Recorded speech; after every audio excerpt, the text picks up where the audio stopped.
Felt this free, like I am you and you are me. It's such a nightmare, trying to keep everyone happy, just a nightmare. Keep away from the ground.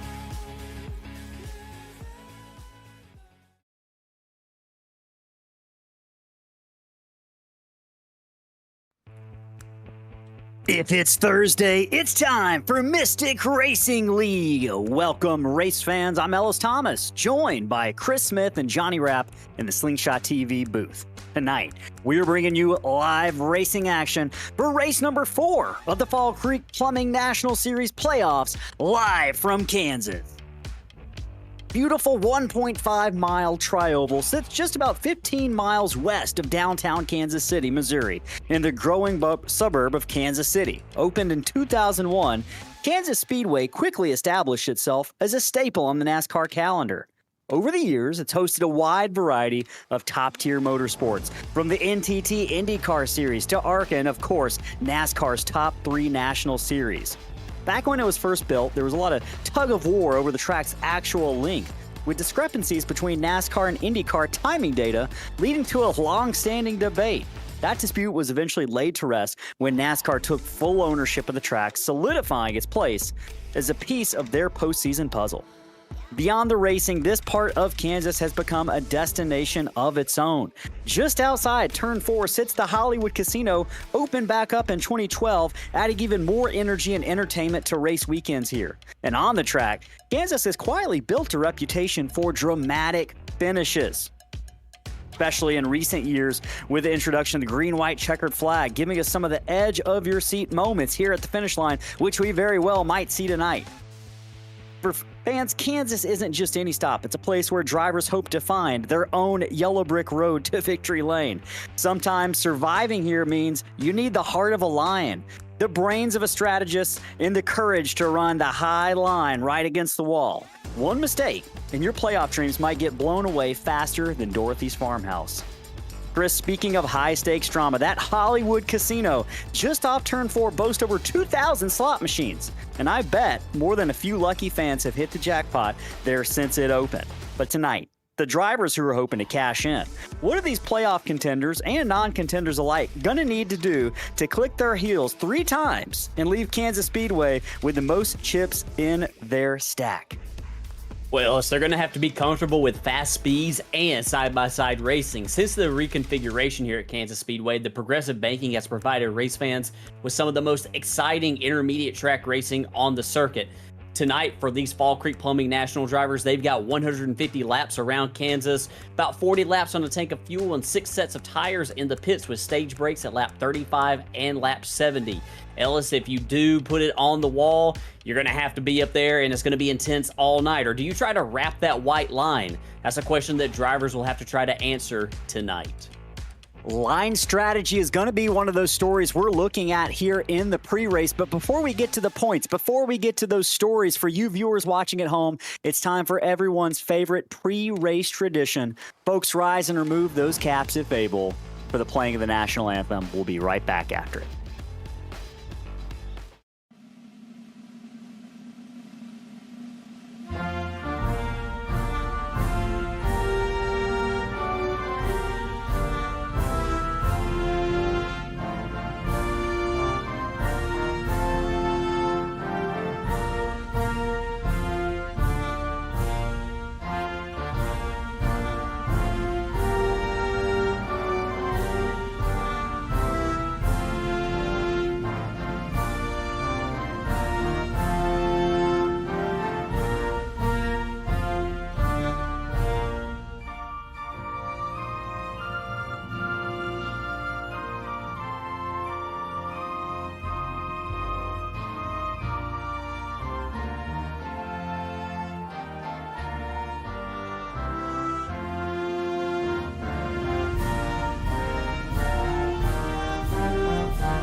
Back here live from Kansas Raceway here outside of Kansas City, Missouri, getting ready for race number 4, the Fall Creek Plumbing National Series playoffs here for Mystic Racing League. Folks, qualifying just getting underway here, which means it's time to cover a couple of things for you fans watching at home. We appreciate you tuning in and can't wait to chat with you all night. Let's talk about the biggest story tonight. That is the points. It's a reset for these playoff drivers. The top 8 advance after last week's round 1 finale at the Roval in Charlotte, which was won by Christian Barnes. It was quite the upset. He vaulted himself into the top 4 in the playoffs. Top 8 advance, Chris, but take a look here. The cutoff line is now at 4th place. I feel pretty good about Evan Janik and Jacob Cochran maybe advancing into that championship race, but Chris, tonight anything could happen. Who are you most nervous for?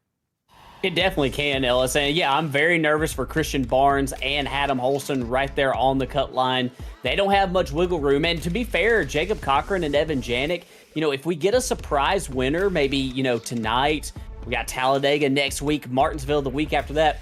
These racetracks, Ellis, they kind of lend themselves to wild card winners and, surprise finishes. So I wouldn't be a bit surprised maybe to see, a surprise winner at some point. And one bad race in this round out of those drivers up there at the top, they could find themselves, sitting pretty close to that cut line. So I think I'm nervous for all of the Ellis, but especially Adam Holston and Christian Barnes right there on the cut line. If you're Derek Jewett, Alex Pollock is not here tonight, Gavin Henson, Reggie Kime, I think that you want to try to get as much as you can get tonight, with tonight being sort of like a standard. I wouldn't say, just a typical mile and a half, because anything can happen on any week, Ellis, but you probably feel the most comfortable this week than you do any other week in this round. That is going to be a wild one to watch tonight as we keep an eye on those playoff drivers, but there are about 12 or 13 other drivers in the field tonight that are going to be mixing it up in the middle of this playoff storyline. So let's get to the storylines tonight here at Kansas. We're looking at 4 big stories for you folks watching at home to keep an eye on. The first one, Chris kind of alluded to it earlier in the pre-race. Tire management is going to be key here. That right rear tire could go fast, Chris. Yeah, everything that I was seeing in practice and the drivers I was talking to were talking about how the car was pretty loose on corner exit. These Xfinity cars don't have a lot of downforce. They have a very small rear spoiler. And we'll get into the lines in just a second and talk about how that affects that. But yeah, from everything I was hearing, that right rear tire could possibly get hot. And if it gets hot and if it starts wearing faster than the right front, you're just going to go slower and slower and slower around this mile and a half racetrack. And speaking of speed, you can find speed at the bottom or the top of this track. Chris, what do you think drivers are going to choose and what's going to go into that thought process? Are you going to run the bottom or are you going to rip it up next to the fence at the top of the track? Well, yeah, Ellis, this does have progressive banking here at Kansas. I think in the past, the top lane has been faster than maybe what it is now, but it's still definitely a passing lane. Drivers I talked to in the pre-race said that you can go up there, you can complete passes up there, you can utilize that top lane to generate some momentum down these long straightaways. But you don't want to stay up there too long because, yes, it will wear the tires out. Right rear gets pretty hot up there as it's pretty free up on the top lane. So I think it's all about management and, using the top when you need to use it and maybe, sticking to the bottom most all other laps into a run. Speaking of that track surface, the exit of turn 2 and 3 and 4, Chris, known for its bumps, and those get even more noticeable as the years put a little bit of age on this track at Kansas. How does a driver avoid those bumps? Is it even possible, and what kind of damage or trouble could that get drivers into tonight? Well, Ellis, when you're side by side, it's virtually impossible to avoid the bumps. So you got to get comfortable early on going through them, and you just got to accept the fact that they're there. And sometimes if you can get around them, you can, but, at some points you might just have to go through them. And so anticipating them, getting the sense of where they are in practice was very, very important. So I think that we'll see a lot of side by side racing tonight, and with that will come drivers just having to go through the bumps naturally. Speaking of going through the bumps, drivers are going to have to be coming and going through the field tonight. Expect to see drivers falling and climbing, and that's going to have to do with tire wear, Chris. Do you expect to see some drivers fall back early and then kind of reclaim those spots later on? Absolutely, yeah. When we start looking at this starting lineup here in just a second as qualifying is coming to a close, we're going to look at some of those drivers that maybe either have EOL penalties and have to start at the back, or drivers that maybe just didn't have the qualifying run that they wanted to. And yeah, there's going to be some fast guys towards the back, and I think that you're going to see just how, how great and how racy this mile-and-a-half racetrack is. A lot of options out there, and with that are the options for comers and goers. Qualifying has come to an end, which means we're just moments away for the start of race number 4 here at the Fall Creek Plumbing National Series Playoffs, coming to you live from Kansas Speedway here in Kansas City, Missouri. I'm Ellis Thomas, joined by Chris Smith and Johnny Rapp in the Slingshot TV booth. Qualifying is over. Evan Janik is your pole sitter, which leads us into the starting grid here tonight for race number 4. Evan Janik is going to be your pole sitter. He's also the points leader at this point with Brad T. Nelson. I need to update my starting grid. My positions were a little bit off there. Second place is going to be Aaron Baum in that number 6. We've seen him in a handful of races. Keep an eye on that number 6 car. He could be fast. Jacob Cochran, really the main rival of Evan Janik. He's going to be starting 3rd on the inside of row number 2 with Casey Bristow, who's shown some speed in his first few races with Mystic Racing League, coming from 4th tonight. Adam Holston, another playoff driver, starting 5th in that number 8 machine. He's shown speed in practice, along with Derek Jewett to his outside in row number 3. Starting 6th is that 45 Daytona winner. Look for him to run out front tonight and try to claim that win.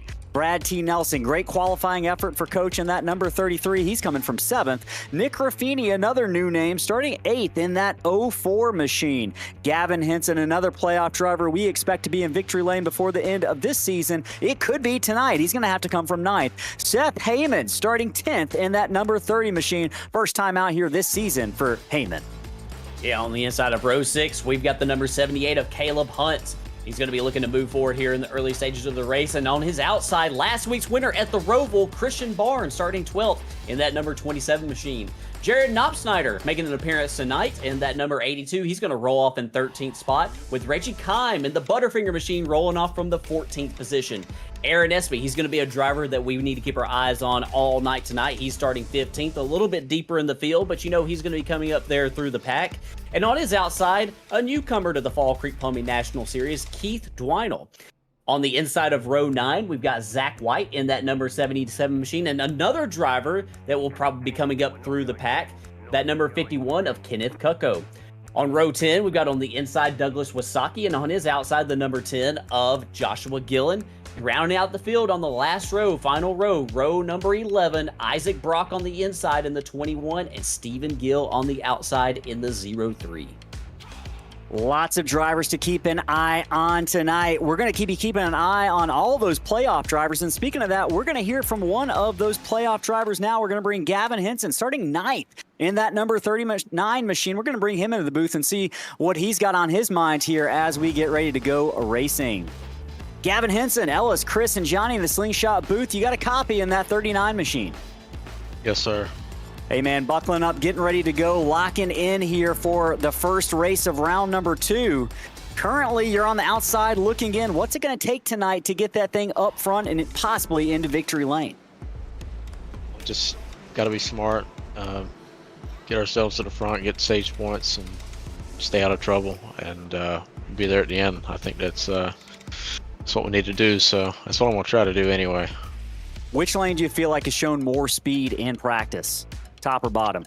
I don't know. I think it's just all preference. I like the top, but I think the bottom, that's where everybody was running and qualifying, the bottom, and I think you can save a little tire down there too, so it's just according, but I think the bottom is probably quicker than the top. All right, man, good luck out there. We're going to throw you back into Waterforce Racing? Yes, sir. Awesome. Good luck. Thank you. All right, so you heard from Gavin Henson there, already thinking about line and tire conservation. Was the driver of that number 39, starting from 9th position tonight, just about a half a lap away from the start. Folks at home, tonight's a big night in honor of Kansas Speedway and the Wizard of Oz. We're giving away a 1/24th scale Jeff Gordon die cast tonight to one lucky fan. We're going to be playing some games. We're going to be chatting in the chat. Every comment you put in that chat gets you points. And the fan with the most points at the end of the night is going to take home that Jeff Gordon Wizard of Oz diecast. It is a slick-looking machine, folks, and we cannot wait to give that away and hear from you in the chat. Right now, just about a third of a lap left. Chris, last words of wisdom from on top of the pit box from the crew chief to the driver. Just keep your eyes peeled on this opening lap. These cars are really, really loose. Pace cars peeling off right here. These drivers about to take the green flag. Folks, race number 4 of the Fall Creek Plumbing National Series Playoffs is underway. Green flag waves in Kansas for the first time tonight. Drivers cross the line. It's Aaron Baum and Evan Janik side by side as they head down into turn number 1. It's 2 by 2 by 2 for the first 3 rows. Mark number 71, Evan Janik is P1. The number 81, the 6 of Aaron Baum tries to slide up into second place. He does so, but the battle is on into turn 3 between Cochran and Jewett. Yeah, the battle is on right here, side by side for the third position. That's Jacob Cochran on the inside. Derek Jewett side by side. Some contact right there off of turn 4. They kind of get away from each other down the front stretch right here as Jacob Cochran is going to go on the flat right there of the apron. We're going to see drivers down there all night, Ellis, trying to make that shortcut on the front stretch. Little bit of experimentation early on. Drivers trying to get their sea legs through the corner here in Kansas as they work their way one car up the track down into the backstretch wall. That, I believe, was the number 9 of Reggie Kime, a playoff driver in trouble here early in Kansas. But we continue under green flag position or green flag racing conditions. Right now, Evan Janik is your leader. We'll try to find out what happened to that playoff driver of Reggie Kime off of turn number 2 here in just a moment. Meanwhile, up at the front, it's still Janik, Baum, and Jewett. Those are your top 3. Yeah, those are the top 3 right there. They're starting to maybe build a little separation over Jacob Cochran. I think we might have a side-by-side replay right here of what occurred with Reggie Kime. There's Kime right there in the number 9 Butterfingers machine right there. Really hazy right here at the Kansas Speedway. A lot of humidity on the track. Gets down there on the apron, and I don't think that honestly, Ellis, looks like to me a possible hardware issue on that 9 machine. Screen freeze. We're hearing from Ricky LaFleur. Screen freeze. Bad luck for that playoff driver with some hardware issues here early. Hate to see it. He has a quick repair, so he's not out of this yet, folks. If you are a Reggie Kime fan, do not fret too badly. He's got a quick repair. He'll live to fight another day, especially with a stage brake caution coming out on lap 35. If he can get that thing repaired and back out there, he might be okay. As we ride on board right now with Aaron Baum in the battle for second, trying to hold off Derek Jewett, and I believe these are team cars with similar sponsors and similar paint schemes on them. Jewett, a playoff driver, Aaron Baum not in the playoffs. Chris, do you think that plays a role in how these drivers are going to race each other here as they set sail down into turn number 3? Yeah, if they're teammates maybe later on in the race. I think right now they're pretty content where they are. They're content to probably race each other, for the position. But, yeah, you're definitely going to be aware of your teammate and where your teammate, what they're running for. Aaron Baum is obviously out here trying to run for the win tonight, whereas Derek Jewett would like to win, but he's probably got his hopes and his aspirations set really on the championship right here. And, yeah, this is a great opportunity for him. He's running well right now. If he can continue to run well, grab some stage points. Right now, he's 4 beneath the cut line, so he's looking to rack up as many points as he possibly can tonight. Yeah, third place finish would do wonders for him, but he's got the 84 of Jacob Cochran, the current second place runner up in the points, breathing down his neck, and that's the number 45. Slips up the track just a little bit. It's going to open the door for Jacob Cochran. They're working side by side down the backstretch. It's now a drag race into turn 3. Holston and Henson not too far behind. Cochran opens up the hole, and now the 45 is going to have to do everything he can to stop the bleeding. Yeah, he definitely is. He's up on that high lane right there. And in the past here at Kansas, we've seen that high lane, it does have some possible speed in it. And you see, he's way up there. He's up above the top seam up there where the banking is the steepest. But he's not really able to get, he does have a little bit momentum here down the backstretch. He's going to pull even with Adam Holston right here. But we're not seeing the speed that we've really seen out of it maybe in some past years. So it's seeming like that bottom lane might be the way to go. And as soon as I say that, here comes that outside lane right back with Derek Jewett, getting a little bit of a draft right there off of that number 6 machine of Aaron Baum. Big gaggle of cars here. This is for second place. It's about 6 cars on top of each other within about a quarter of a second as they work their way down the backstretch. That lead car now with company on his outside, Aaron Baum. That's Jacob Cochran on the inside. Baum trying to do everything he can to wrap that outside line. Now has to deal with Holston on the bottom. Holston, another playoff driver, clawing for every point and position he can secure here early in the first 10 laps at Kansas. Yeah, he's trying to get everything that he can get right here. Adam Holston looking to the inside. I think he's going to clear that number 6 machine of Aaron Baum. Baum's going to look to battle back right here. I think that he's not running near as high as maybe what we've seen some people in the past, because I think that there's just maybe not as much momentum. He's going to do the crossover right here, entering turn 3, using that momentum from that top lane and getting back underneath Adam Holston right here and trying to get back into that 3rd position. Baum tries to work that inside, trying to get into that 3rd position. Meanwhile, Chris, the biggest story, the biggest mover is that red machine on the inside of Holston working his way by into the 4th position. That is Gavin Hinson, a playoff driver that we've seen had speed all season long, has continued to get hotter and hotter. A couple of runner-up finishes, near victories for that 39. He's currently up to the 4th position, 5 spots up for driver 39. And speaking of that 39, maybe being a contender for the win tonight, folks, first mini game of the night. You can see it down at the bottom of the screen. Pick the winner. We'll throw some points your way up on the leaderboard for that Jeff Gordon Wizard of Oz 1/24th scale diecast. Pick your winner. You can see the number of all the drivers on the left side. All you got to do in the chat is hit the number sign and then enter your pick's number. So, for instance, if I'm going to say Evan Janik's going to win, I would type hashtag or number sign 71, type in that enter button, no spaces or anything. And if your driver wins at the end of the race, we'll throw some points your way on the leaderboard. It could help you win that Jeff Gordon diecast. We'll keep that up through stage number 1. But this battle has not died down one bit. Hinson and Baum. It's Hinson on the inside. Baum working his way on the outside with a little bit of momentum. Is he going to try to... Oh, Hinson, smart move, Chris. Gave him the top. Yeah, definitely a smart move. We've been seeing a lot of good moves out of Gavin Hinson right here in the last several races. Not only, smart moves on the track, but a lot of speed in that 39 machine. Gavin Hinson, he's got a few cars tagged the wall right there off of turn 4. Gavin Hinson is probably the worst nightmare for somebody like Jacob Cochran or Evan Janik, because I could definitely see him winning this race tonight. And if he did, being underneath the cut line coming in, it would put this whole thing in disarray. If one of those drivers like Cochran or Janik, if they move back to the 2nd seed or the 3rd seed in point standings, going into Talladega, going into Martinsville, anything can happen at those tracks, Ellis. So this is a big night, I think, for Gavin Hinson along with Derek Jewett and Reggie Kime. Big night for a lot of drivers. And Chris, especially the storyline headed next week to Talladega, a wild card track where a dark horse, someone like Reggie Kime, Gavin Hinson, Alex Pollock could pull off the win. The last restrictor plate winner was Derek Jewett at Daytona. That could upset the playoff field. Does that change how you race tonight, knowing next week is a wild card race and you could get caught up in that big crash?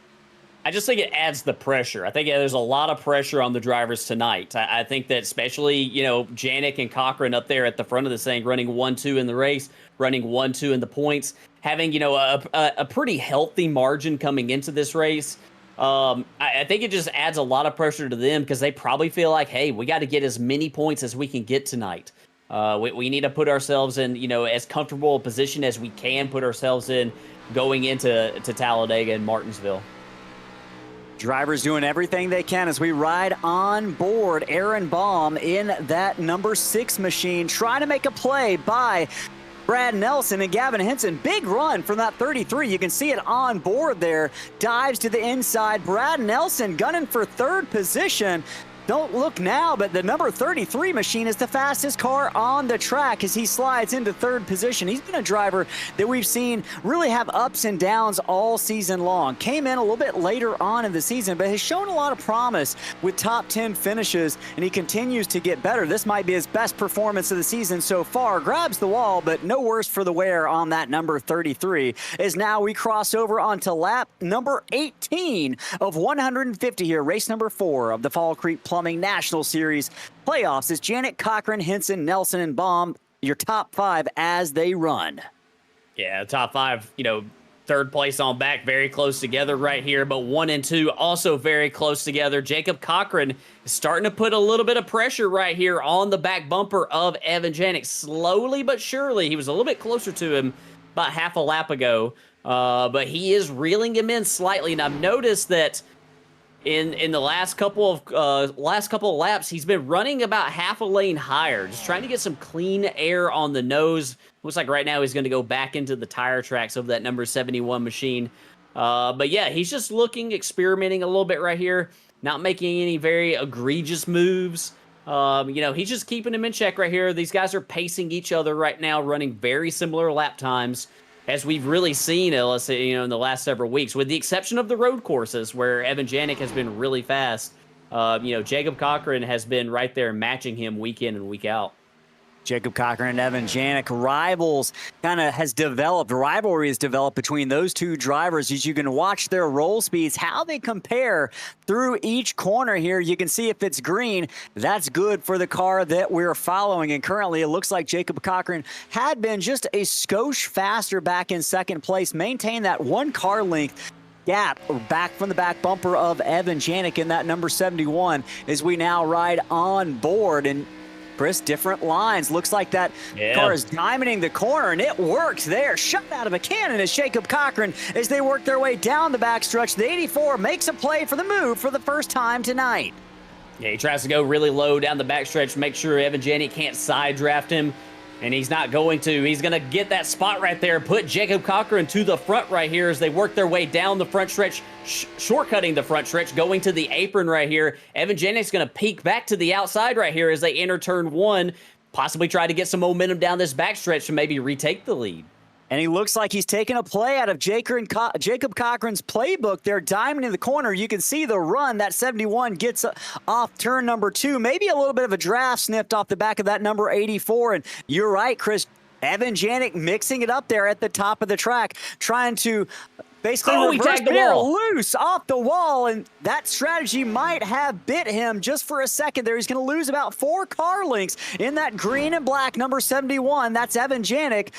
Points leader, Evan Janik, trouble early on here, but he looks to continue on without much damage. Yeah, that was a nice save right there off of turn 4. We've been seeing a lot of drivers get really close to that wall. I spoke to Evan Janik in the pre-race before we actually went live on the air, and he was saying that these Xfinity cars are very loose on corner exit, and been seeing a lot of drivers use up a lot of racetrack off of the corner. We saw, Evan Janik get close to the wall right there. We saw Brad T. Nelson earlier as well. So I'm not surprised at all to possibly see some right side wall contact in the early stages of this thing. Speaking of contact, I'm looking at a battle for 10th position right now. A little bit further back in the field. This one's going on between Casey Bristow and Nick Raffini. It's Casey Bristow in that number 7 Rockwell Automation red machine. Behind him, Nick Raffini in that black and blue 04. Raffini's been gaining on Bristow the past couple of laps. That has held station for a moment, but you can see Raffini picks up a lot of time there off the corner. Similar pace on lap time, but that number 04 is catching and running down that number 7. And it's another example of 2 different lines and kind of the what you give and what you take for whatever lane choice you make. Give it up early if you're the 04 of Raffini, but you pick it up on the exit of the corners with that run down and that building up of speed. Yeah, you definitely do right there. As we might be able to keep an eye right here on this battle for 10th and take a look also right here at the battle going on for the 7th position. Caleb Hunt is side-by-side right now, or he was side-by-side right there with that number 45 machine of Derek Jewett. Jewett kind of tagged the wall a little bit off of turn 4, but these guys are duking it out right here, Ellis, for the 7th position. Jewett looking back to the inside of Caleb Hunt. Meanwhile, in front of them, one driver in the wall, that's Aaron Baum.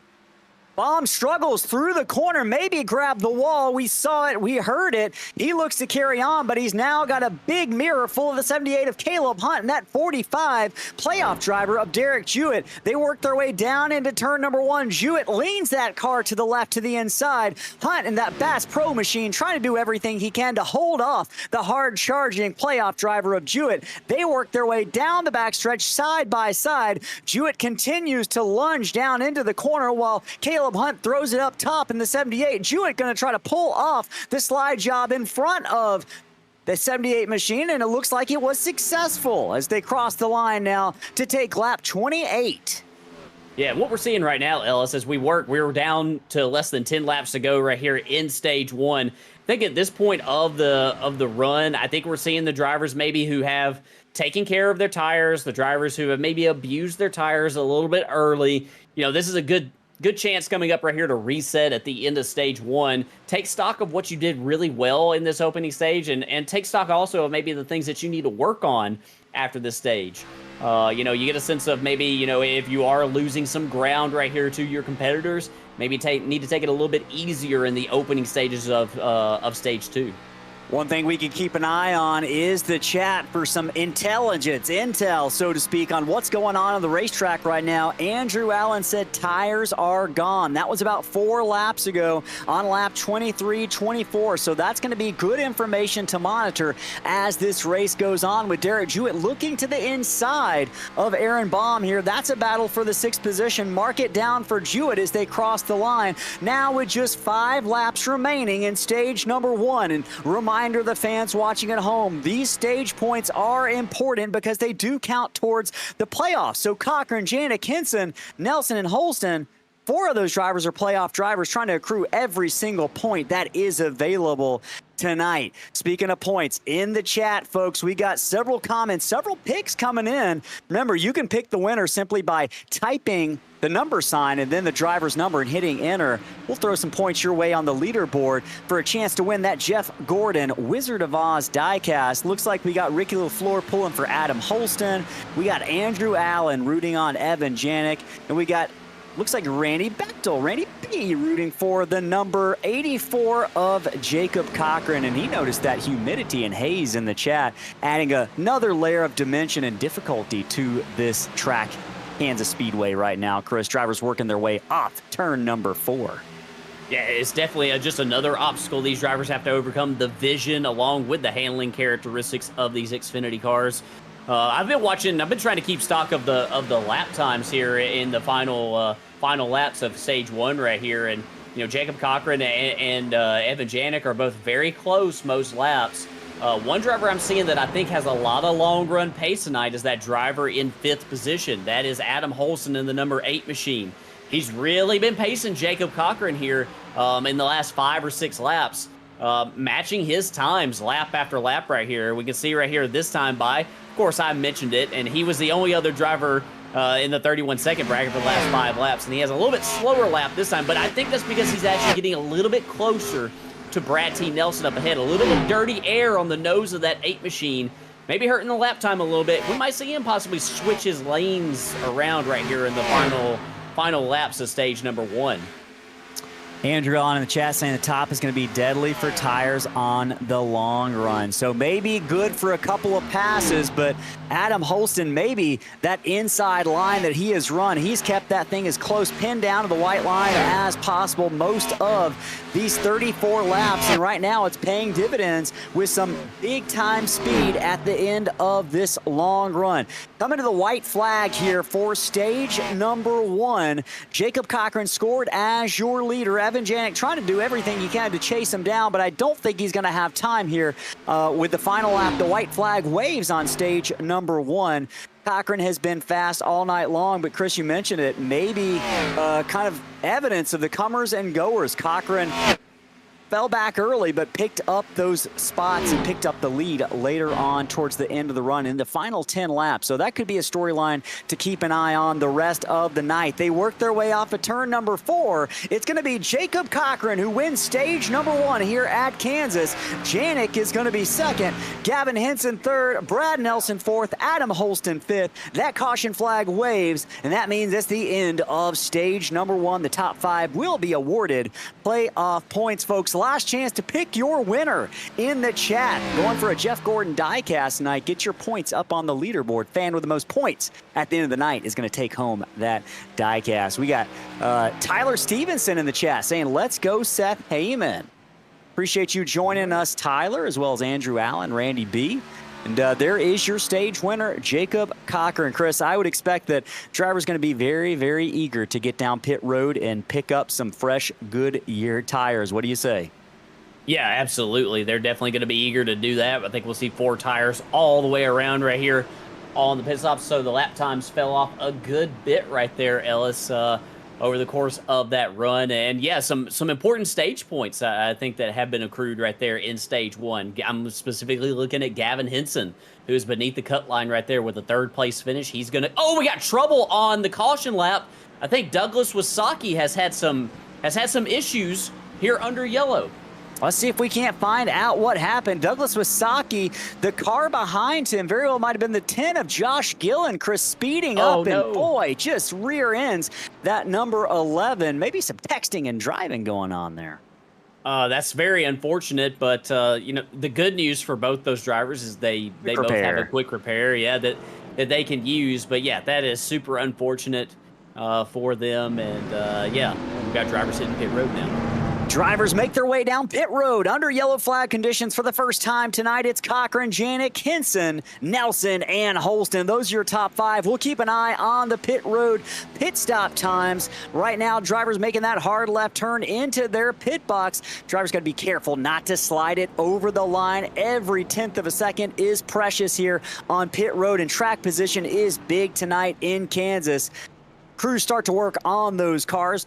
Repairing damage, getting those left sides on, and then the right sides and then the left sides on. We'll see who wins that race off of pit road. It's going to be Cochran, followed by Janik, Henson, and that's Brad T. Nelson. But big battle off for 5th position between Baum and Holston. I believe Baum might have gotten it. But Chris, 2 cars stayed out on track. Zach White and Keith Dwinell, the 77 and the 97. Interesting strategy play here. Not sure if maybe they missed pit road or they're going to be coming in this next time by. But we're going to find out what happened to those guys. Meanwhile, it's time to pay some bills, folks. We appreciate you tuning in. We're going to have one quick ad. We promise you are not going to miss an moment of racing. We're going to hear from our partners at Fall Creek Plumbing. We'll be right back on the other end of this break. Whether it's a sudden leak or a project you've been meaning to tackle, Fall Creek Plumbing is here to help. Serving all of Central Indiana, we're a small family-owned business based in Pendleton, built on honesty, quality, and care. From slab leaks and water heaters to full plumbing upgrades and everyday maintenance, our team brings experience and craftsmanship to every job, big or small. It's not just about fixing problems, it's about providing reliable, long-term solutions for your home. At Fall Creek Plumbing, we believe in showing up on time, treating your home with respect, and doing the job right the first time. Because peace of mind shouldn't be a luxury, it should be the standard. Fall Creek Plumbing, local, reliable, professional, and proud sponsor of Mystic Racing League.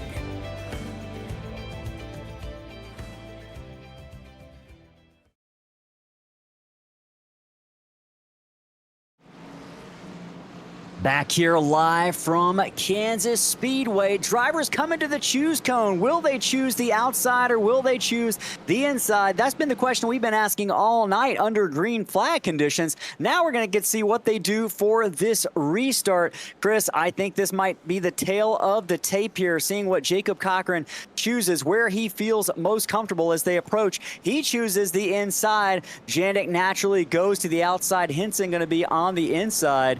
And Brad T. Nelson choosing the inside. Looks like drivers feeling a little bit more comfortable on the inside, at least early on these sticker tires on these restarts.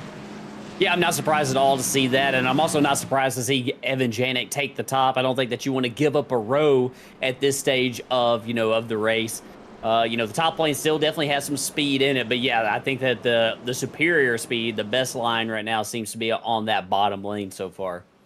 Bottom lane is the fast lane. Currently, we've talked to drivers, we've talked to folks with inside information from on top of the pit boxes, and they're telling us that outside line is useful, but it chews up those tires a lot more quickly. And we maybe saw some drivers fall victim to that really in the final third of stage number 1 as we get ready for stage number 2. Now lap 40, coming to lap 41 of 150 laps tonight. This thing is going by fast in Kansas. Pace car getting ready to make that hard left turn. Your front row on this restart, it's going to be Jacob Cochran on the inside, Evan Janik on the outside. I'm curious to see what that 39 machine does. Henson's been fast in the early goings here. Can he keep up that momentum and pace? We're about to find out.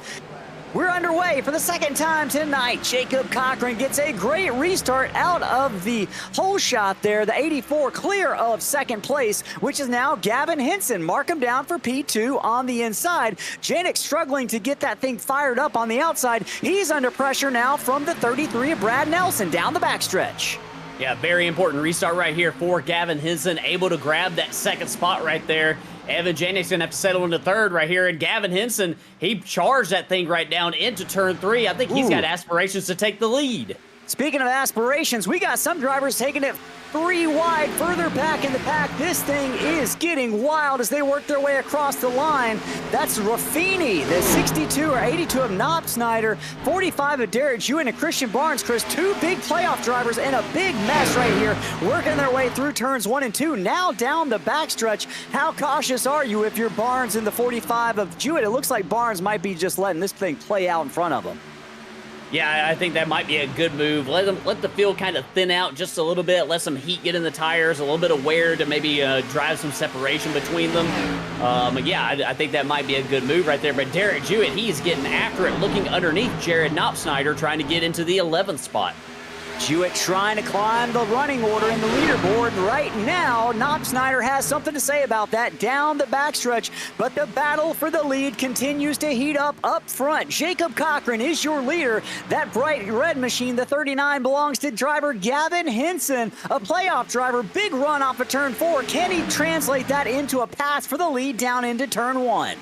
Yeah, I think this is some very important moments of the race right here. He's inside of Jacob Cochran. Can he complete the pass and get the clean air on the nose of that machine? I think he will off turn 2.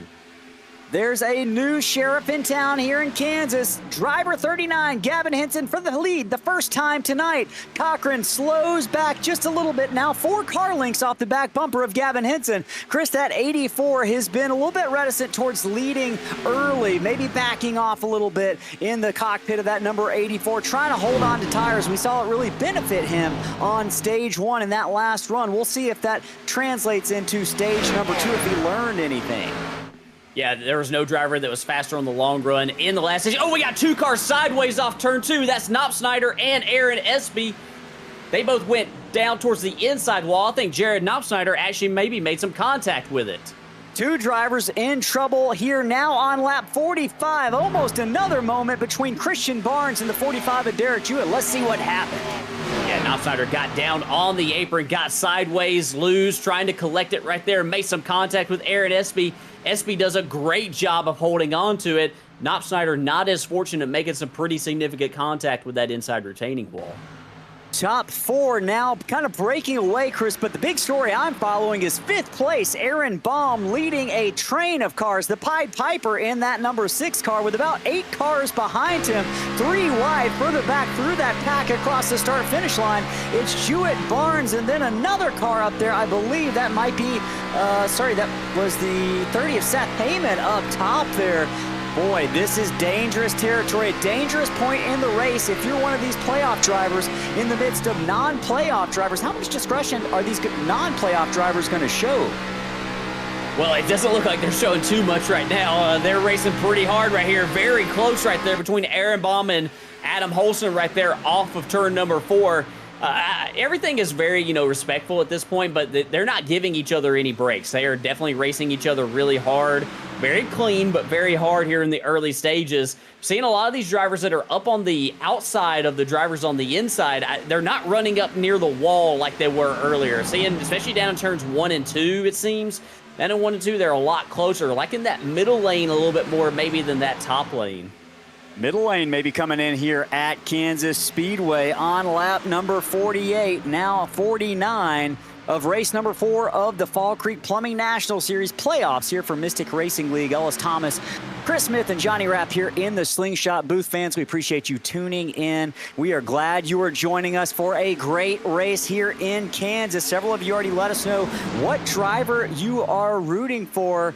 Let us know. What do you think of Kansas Speedway? Do you like watching the real-life NASCAR races here? Is it one of your favorite tracks? Adam Holston into the wall off of turn number 4. It's going to open the door for 3, 4, now 5 cars to get by that number 8 machine.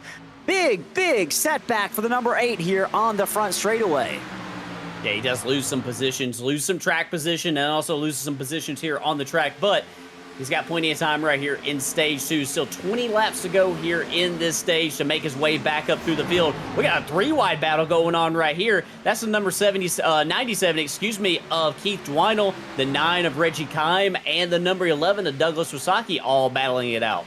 A little bit further back in the pack, that's 14th position up for grabs right now as they work their way down into turn number 1. Dwinell, the new name in this pack in that black and white. Number 97 slides up the track with a big wiggle from the number 97. It opens the door for the 11 of Douglas Wasaki to slide by on the inside in that white and green mean machine, the number 11. Wasaki Markham into the 14th position. He climbs his way up the leaderboard as these drivers climb their way up the track on the exit of turn 4.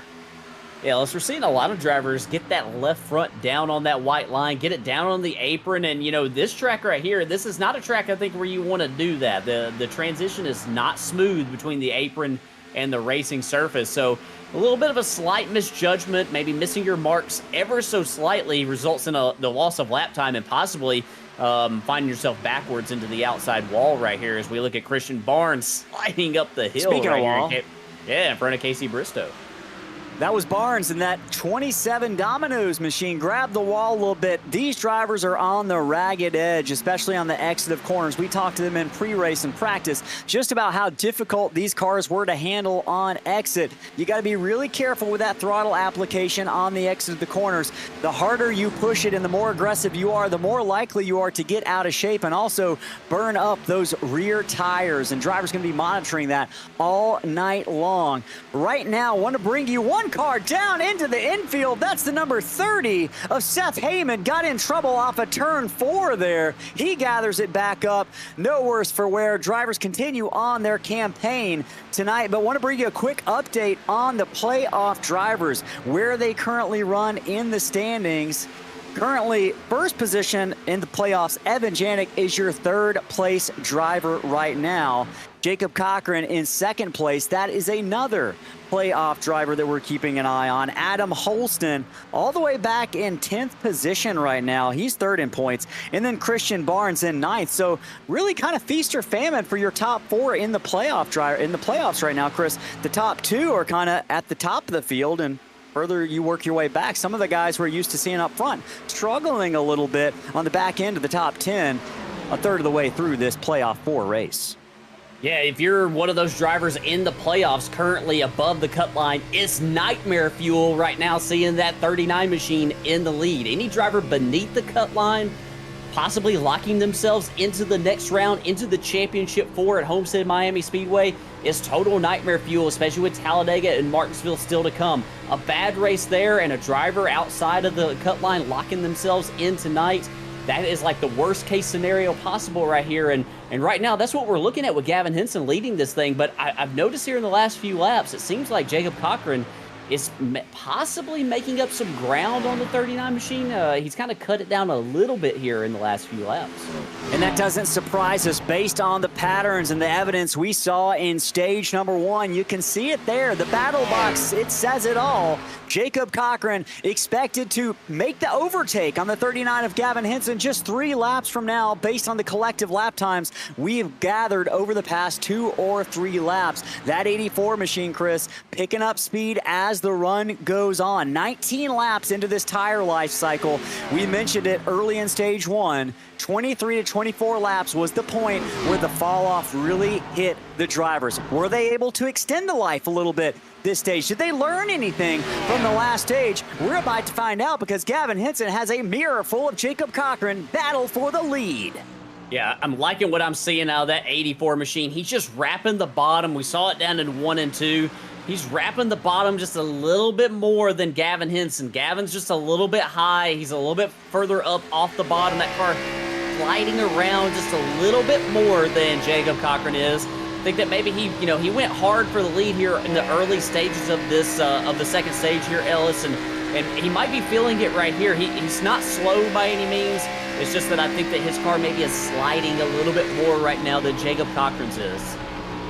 Car's starting to handle a little bit worse here. We're hearing some folks in the chat mention it seems dark out there, Chris. The humidity is high. It's a hazy sky, and the race for the lead gets a little bit more ominous here, just like that sky in front of us as we ride on board with Jacob Cochran of the 84 right on the back bumper, applying the pressure to the 39 of Gavin Henson. Race for the lead down the backstretch. There goes the number 84 of Cochran, leans to the inside, down into turn number 3.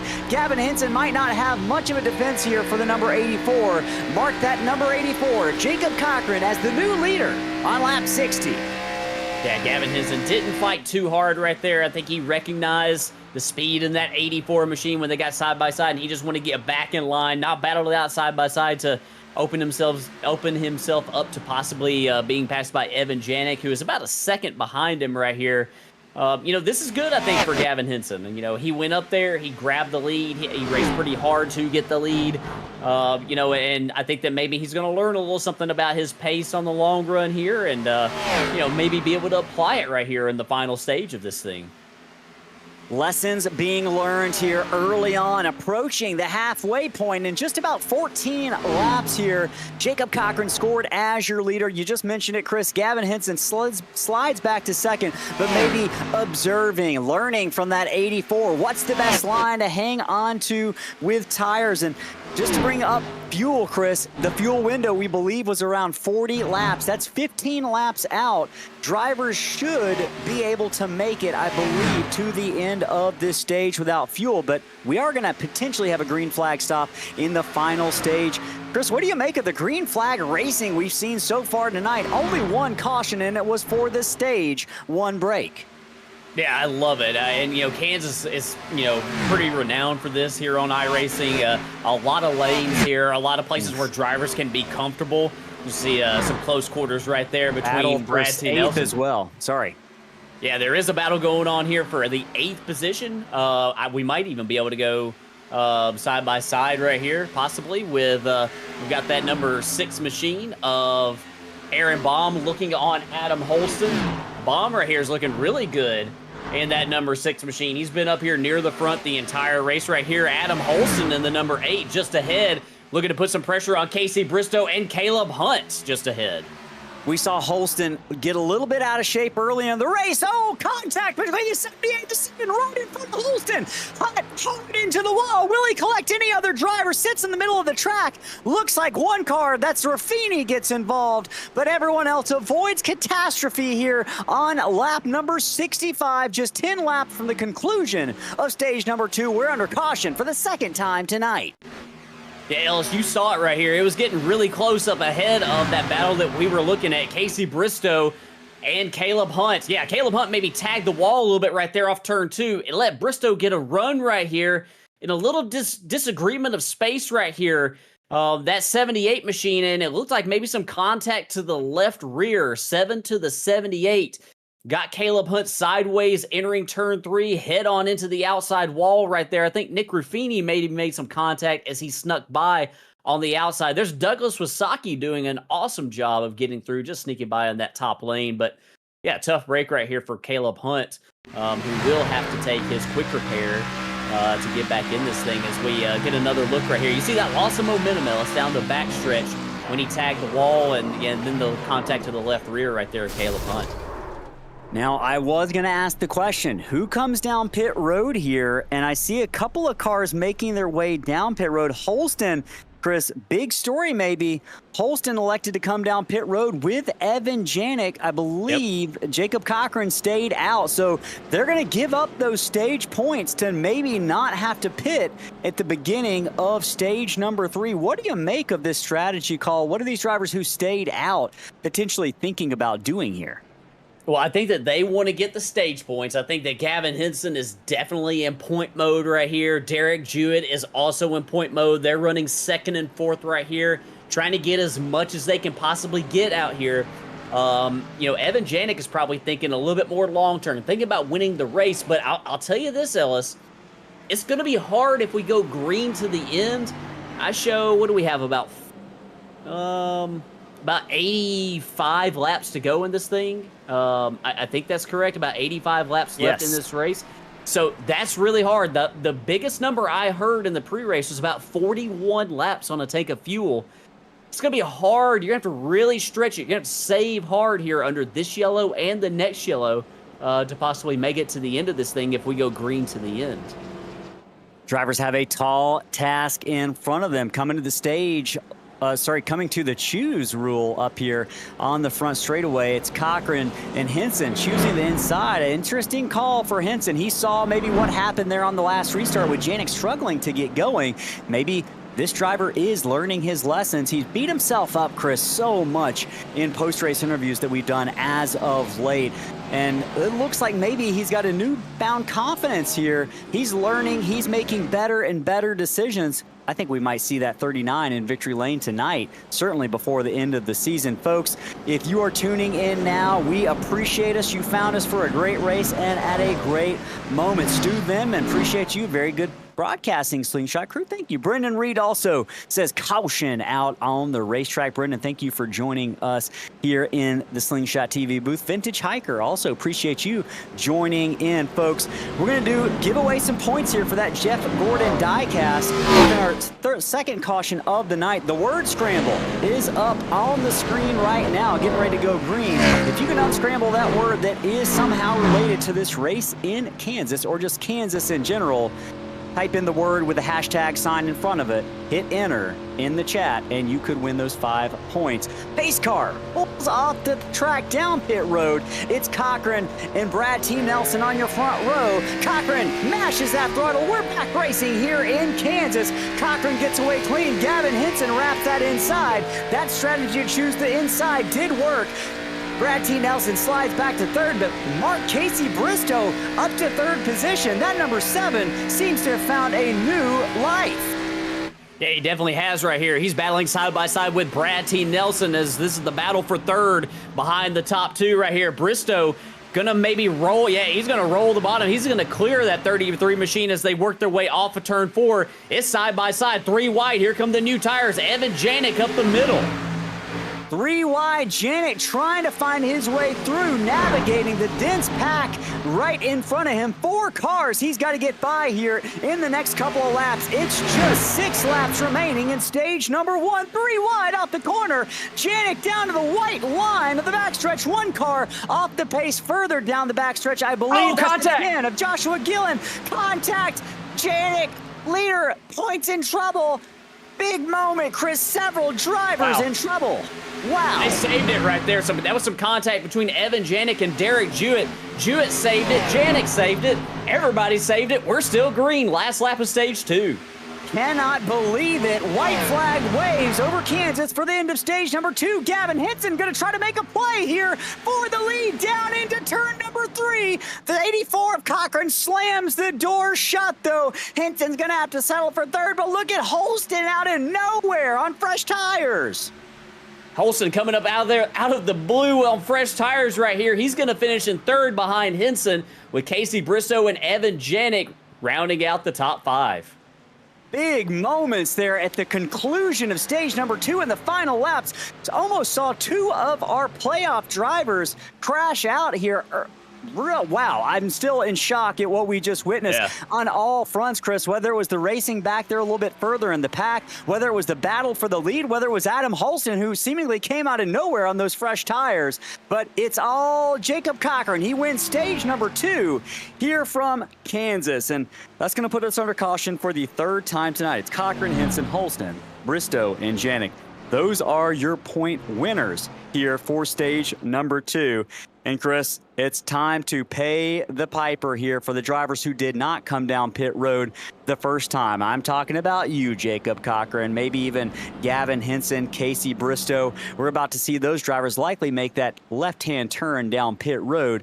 But before we do so, folks, in the chat, several of you guessed the correct answer to that word scramble.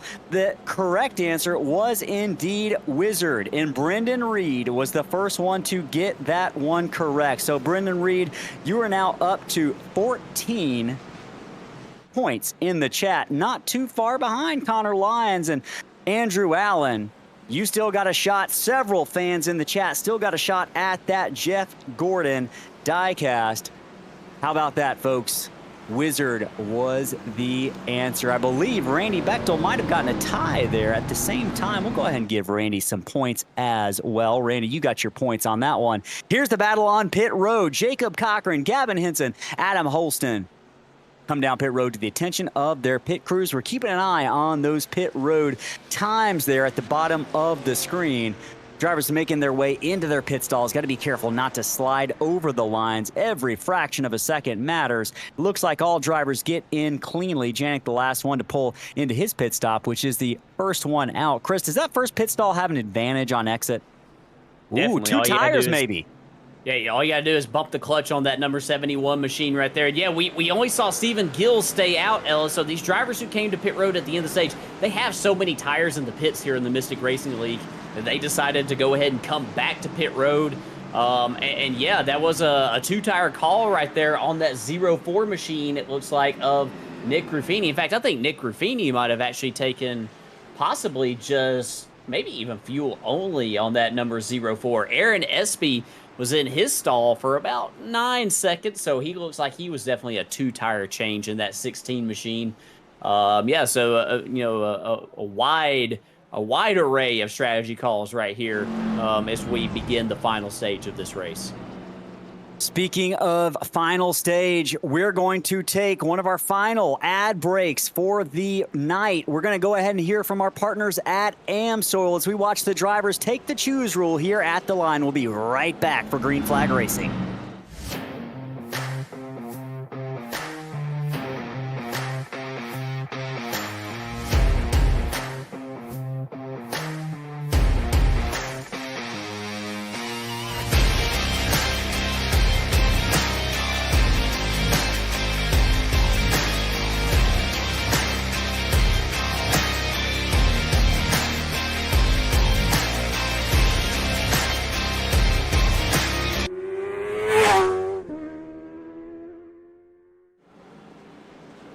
Back here live from Kansas, getting ready for the restart to start stage number 3. Race number 4, the Fall Creek Plumbing National Series here at Kansas for Mystic Racing League. I'm Ellis Thomas, joined by Chris Smith and Johnny Rapp up in the Slingshot TV booth. Drivers making their way through turns 3 and 4, which could mark the beginning of the final restart of this race. It's been a lot of clean and green flag racing. Up front, it's Stephen Gill and Nick Ruffini, along with Aaron Espy. Cars that we haven't seen up front all night long, and that could throw a monkey wrench into some of the plans of the drivers who we've seen up front, like Jacob Cochran and Evan Janik and Adam Holston. We don't have to wait to find out. Stephen Gill mashes that throttle. We're back racing in Kansas.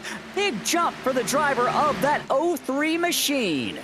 Yeah, a great jump right there for Stephen Gill. Great restart for him. Possibly worried about spinning tires on that 03 machine with the heat cycle, but he did a great job. But here comes Adam Holston looking to grab the lead right here off turn 2. Oh, contact! Evan Janik, points leader in the back as well. 2 playoff drivers contact down the back straightaway. It looked like it started with a side-by-side battle, but we're under caution for the 4th time tonight.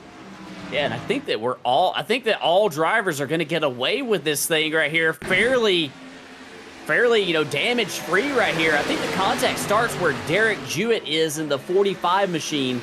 I think that 45 machine, I saw him get loose on that inside lane right here. Yeah, that thing got loose, and he just kind of overcorrected a little bit into the left side of Aaron Espy.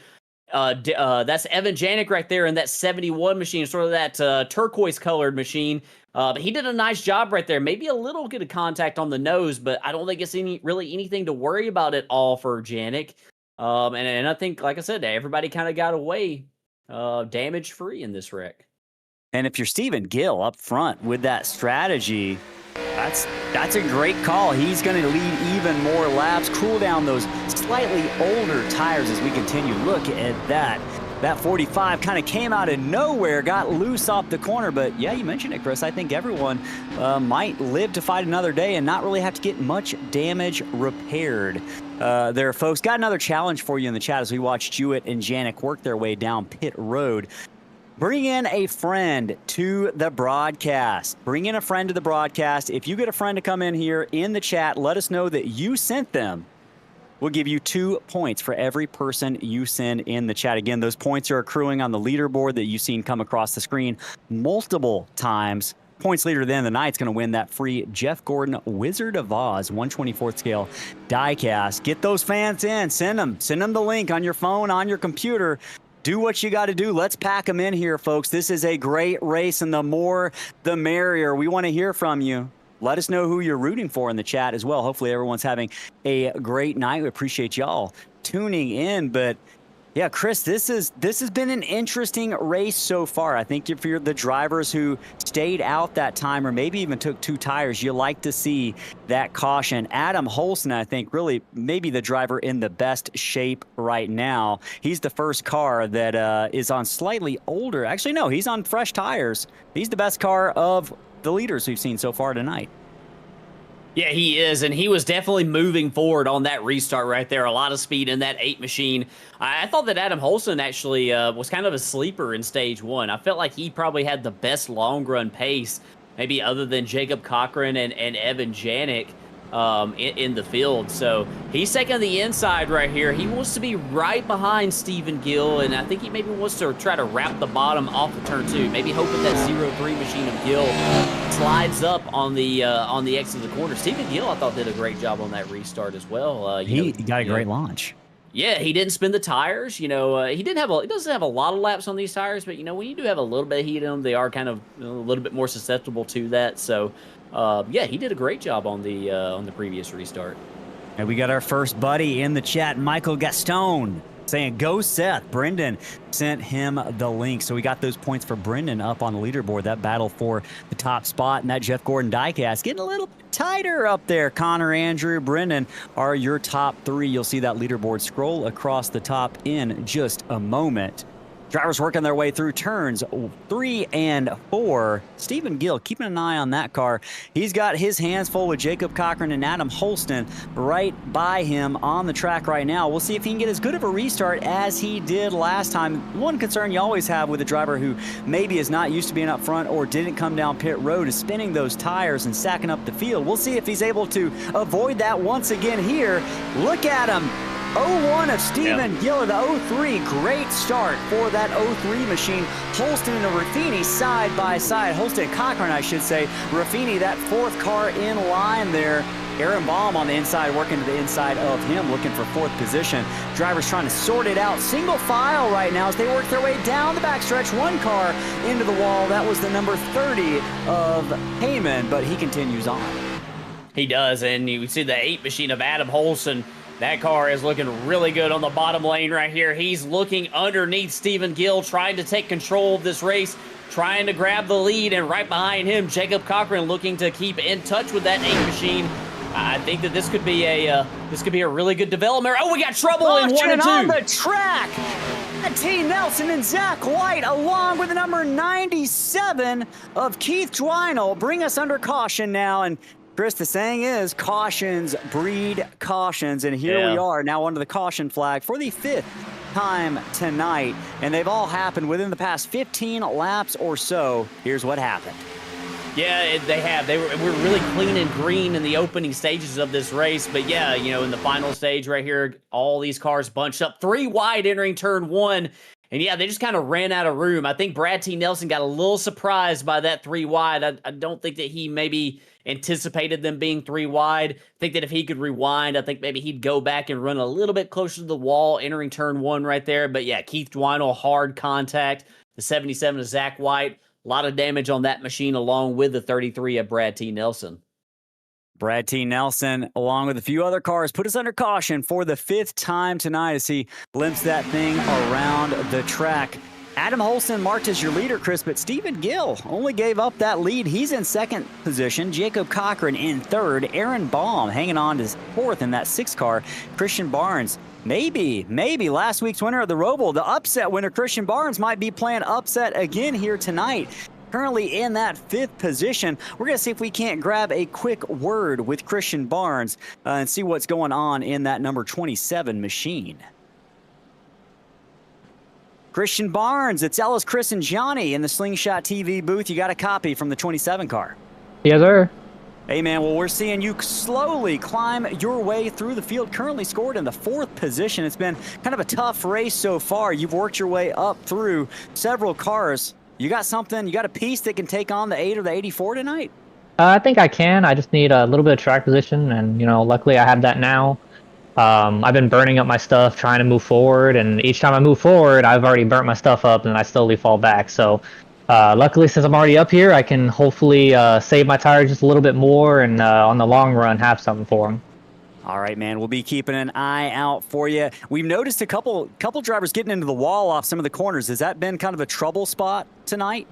Oh yeah, for sure. Especially out of turn 4. Turn 1 and 2 isn't too bad, but 3 and 4, especially on the long run, if you hit the corner wrong or just get a little too high, it's just going to send you. So definitely got to save tires, because the more you burn them up, the more you slide them, the worse it gets. So hopefully I'm not one of those that make that huge mistake, but we'll see. All right, man. We'll be keeping an eye on you out there. 27 driver. Good luck, Christian Barnes. Thank you very much. And Ellis, all right. I was just going to say, Christian Barnes, Ellis, he kind of reminds me a little bit of the Silver Fox. He's just kind of sneaking up in there, just taking it real easy for a lot of this race. Oh, you know what? Don't give it away. Don't give it away. We're going to ask what driver that actually is. You keep on your thought, though. I just want to make sure you didn't spoil it. Oh, yeah, no, I'm not going to. But, yeah, he's just kind of got that vibe about him, He's just taking it real easy, nice and calm for most of the race. And, you look up here at the end of this thing, kind of like last week at the Roval, and there he was. Let's do it. We mentioned if you know who the Silver Fox is, what real-life NASCAR driver had that nickname, first 2 folks in the chat with the correct answers will get, let's say, 2 points for that correct answer. Who was the Silver Fox? Let us know who the Silver Fox was. Drivers working their way down the backstretch right now, getting ready for a restart. Just 67 laps left here in Kansas. We're getting into the pay window, folks. The final third of the race getting set to go underway here. Brendan Reed's the first correct guess, Chris. He's going to definitely get points. That's going to move him up in the running order, just a few points out of the lead. Right now, it's Adam Holston who's got the lead. He's got Aaron Baum to his outside. Pace car going to make that left-hand turn down pit road. Restart's going to be on Holston. They're in the zone. Late in the zone is Holston mashing that throttle. We're back underway here in Kansas. Holston gets away cleanly. It's a battle for second between Baum and Cochran as they head down into turn number 1 side by side. With the advantage to the 84. He gains a car length on Aaron Baum in that number 6. 84 looking for the lead. Can Cochran get it down the backstretch? Yeah, he's looking inside right here, and looks like Holston, he sees him looking inside. He's going to slam the door right here, entering turn 3. Aaron Baum right here he's about a lane up, about a half a lane up, trying to get a little bit of momentum right here off the corner. Meanwhile, the battle is on around Aaron Espy. That's the number 16 machine, and Casey Bristow. That's a battle for the 6th spot. They're side by side. Here comes Christian Barnes looking low. But he slides up high, loses a little bit of momentum, and that opens the door for the 39 machine of Gavin Hinson, who's got company with Janet Bristow and SB on the ball right behind him down into turn number 3. Side-by-side contact between Bristow and Janik, almost 3 wide. They settle it. Bristow gets a little bit of the wall on turn number 4, but we're side-by-side. Meanwhile, Christian Barnes looks under Baum for 3rd place. Yeah, Barnes, he got a little bit loose. He got a little bit free underneath the 6 machine of Baum before. He's going to slide up in front of Baum this time. He's going to complete the pass. That's his teammate, Gavin Hinson, right behind him in the 39 machine. Hinson's going to be looking low on his teammate, the 27. That's the battle for 3rd. Battle for the lead. Cochran and Holston just settled it. Cochran in the lead. P1 Cochran, P2 Holston. Here's Henson to do battle with his teammate. 5 cars on top of each other. This is the tightest racing we've seen all night long. His drivers climb the banking down into turns 1 and 2. Henson takes P2. Mark Holston back to 3rd. He's got to defend against Baum. Yeah, throw a blanket over the top 9 right now. We are double file. It looks like a restrictor plate race, Ellis. Gavin Henson to the inside. He's looking to take the lead. That is quite the mirror scene that Cochran had for a moment. They're 3 wide. Jewett and Janet side by side. Almost a moment there between playoff drivers. Henson takes the lead. Cochran P3. It's Baum in 3rd. Oh, contact! Janik sideways. Can he avoid contact? Bristow and Janik. Nelson as well. Douglas Wisaki. This is a calamity. Biggest crash of the night so far, Chris, and that's Evan Janik. That's your points leader in trouble.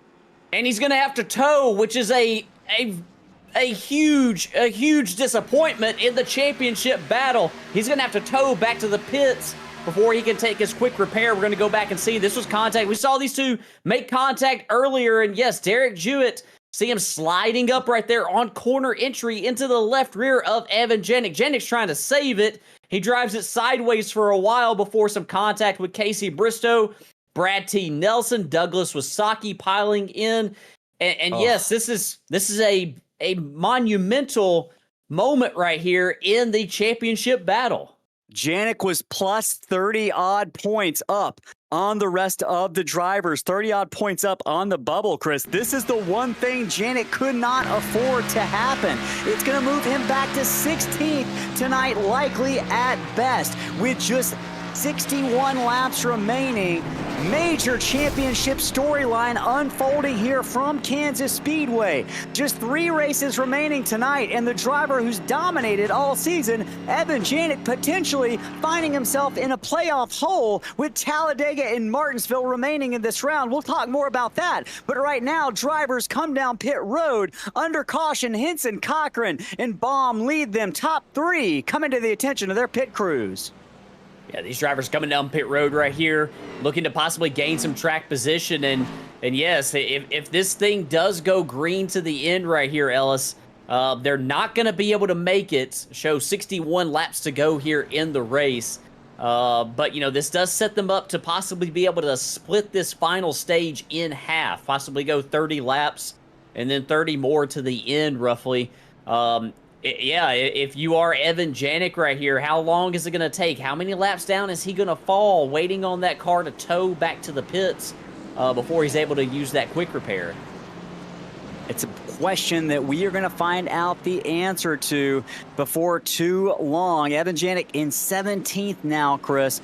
2 cars stayed out. Raffini and Gill pulling the same strategy as they did last time. Raffini on 17-lap old tires, and I think he might have even been on right sides from that. So the 04 really testing the limits of these Goodyear tires here at Kansas. He's going to have Stephen Gill on the inside of him, and Jacob Cochran is going to be the first car that came down pit road. He'll be restarting in the 3rd position. And Reggie Kime going to come down pit road there as we watch a couple lap cars make their way down pit road. But through the haze, it has been a wild race so far tonight, Chris. Recapping how things have gone, the first half of the race was relatively, dare I say, tame, with really no naturally occurring cautions, and the second half has been anything but that. Jacob Cochran has been fast on the long runs. Meanwhile, Evan Janik and Adam Holston, along with Gavin Henson, showed speed on the short runs, a story we're going to be following for the rest of the night. We got a message from Randy B. He says, gonna need producer Johnny to go down to the infield care center to see if Evan Janik is okay. And that's what I was thinking, Randy. That was a hard hit by that 71 indeed. Boy, things gonna get even wilder, I think. The lights are on here in Kansas, and as if the haze wasn't enough, the sun is beginning to set here in Kansas. Currently, race time, I believe, is going on 8 o'clock p.m. as the sun continues to set. Chris, how much of a role is that going to play on track conditions? I'm trying to find a little bit of the weather here and see how much of a role that's playing. I'm looking at the forecast.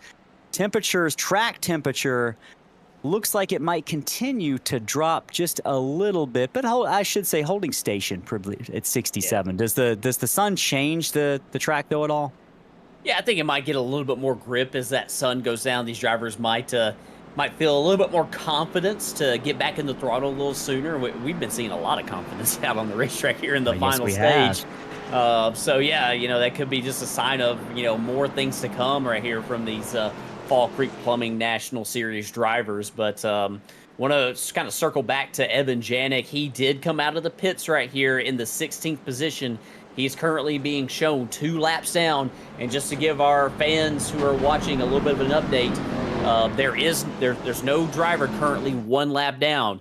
The first driver 2 laps down is Reggie Kime, just ahead of Evan Janik. So Evan's probably going to be fighting pretty hard to get around Reggie Kime fairly quickly right here. If he can get a quick caution, I think that, if you were able to get 1 lap down, I think you're definitely still in this thing. But if we do go green right here, this could be a tough night for Evan Janik. Yeah, and he's looking definitely for a caution here with the opportunity to gain some of those positions back. Right now, your front row for this restart, it's going to be Nick Ruffini in that black and blue 04 with Derek Jewett in that 45 to his outside. We're not going to have to wait long and find out what's going to happen. Pace car makes that left-hand turn. Ruffini mashes the throttle. He gets it going. No tire spin on that 04. Derek Jewett also similar results on the restart, but he's got to deal with Jacob Cochran in that black and blue number 84. Points leader Cochran to the inside. They're side by side. It's a battle going on for the second position. Mark it down for Jacob Cochran. He's now looking for the lead down the backstretch. Yeah, Jacob Cochran inside of Nick Ruffini. He wants that clean air, and he wants it now. Put Jacob Cochran out ahead right here. Derek Jewett, we saw him with the contact earlier with... we got one car in the wall. Into the wall, got loose on the restart. Evan Janik in it as well. Chris, that's going to be his quick repair. Gone for Janik. Big storyline. Caution out now for the 7th time tonight, and this has been quite the turn and really the series of unfortunate events for Evan Janik. 2 cautions in a row involving that points leader. Connor saying someone spun on the front stretch. You can say that again, Connor. What happened here, Chris? Yeah, I think this was around the 27 right here of Christian Barnes. Yes, he's sideways up ahead right here. Yeah, there's Barnes in that 27. He got loose. We've seen drivers loose here in the final stage on these restarts. That thing gets sideways. He snaps into the outside retaining wall. Evan Janik can't avoid him. Other drivers also can't avoid him as they come powering through right there. There's Zach White in the 77 also. Evan Janik has a meatball. And he's manually disconnected. That 671 is out of the race, Chris. That's it, and that puts him in... I think he's... I think that we'll have to see how the stage points shake out right here. It's not the end of his playoffs by any means. A lot can happen in these 2 races, and he has had such a massive points lead here in these playoffs that, he's definitely not out of it by any means. But this is a night right here where, we talked about Ellis. You really wanted to have all the points you could get tonight. And he's going to lose out on some of those as we watch the aftermath of that lap number 94 crash on the front straightaway. Big moments for some of our playoff contenders. Folks, we appreciate you joining us here, getting into the final third of the race number 4 for the Fall Creek Plumbing National Series playoffs here from Kansas. It's race number 1 of round 2, and there have been some serious championship implications with some of the events that have happened over the last 15 laps or so. The biggest being Evan Janik, the driver who's dominated much of this season, is now going to find him with a big deficit when it comes to being above the cut line, with the final 2 races of this round being Martinsville and Talladega. And we're going to talk more about that. We're going to talk about the running order, but it's time for our very last break of the race, folks. Don't go anywhere. We're going to hear from Whiplash Simcams, who are bringing you every single camera view you've seen tonight, so expertly operated by producer Johnny up in the booth. Big shout out to Whiplash Simcams. You can find their link in the chat as we watch the choose rule. We'll be right back. Do not go anywhere, folks. We'll be back for the green flag in 30.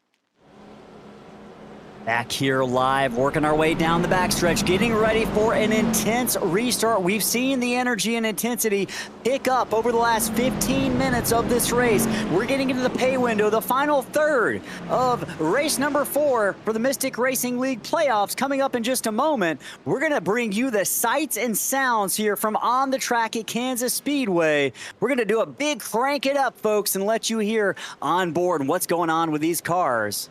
We'll turn it over to the drivers.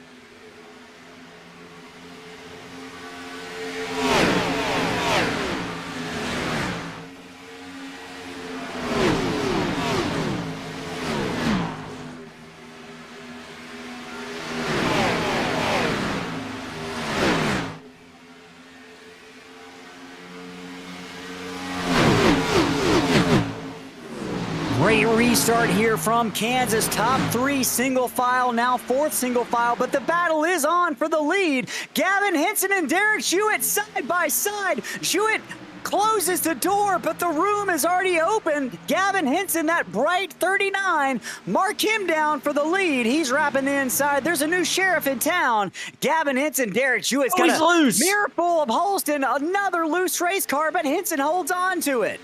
He does. I don't think he lifted at all. That thing was sideways off of turn 2, though. I thought he was going towards the inside wall.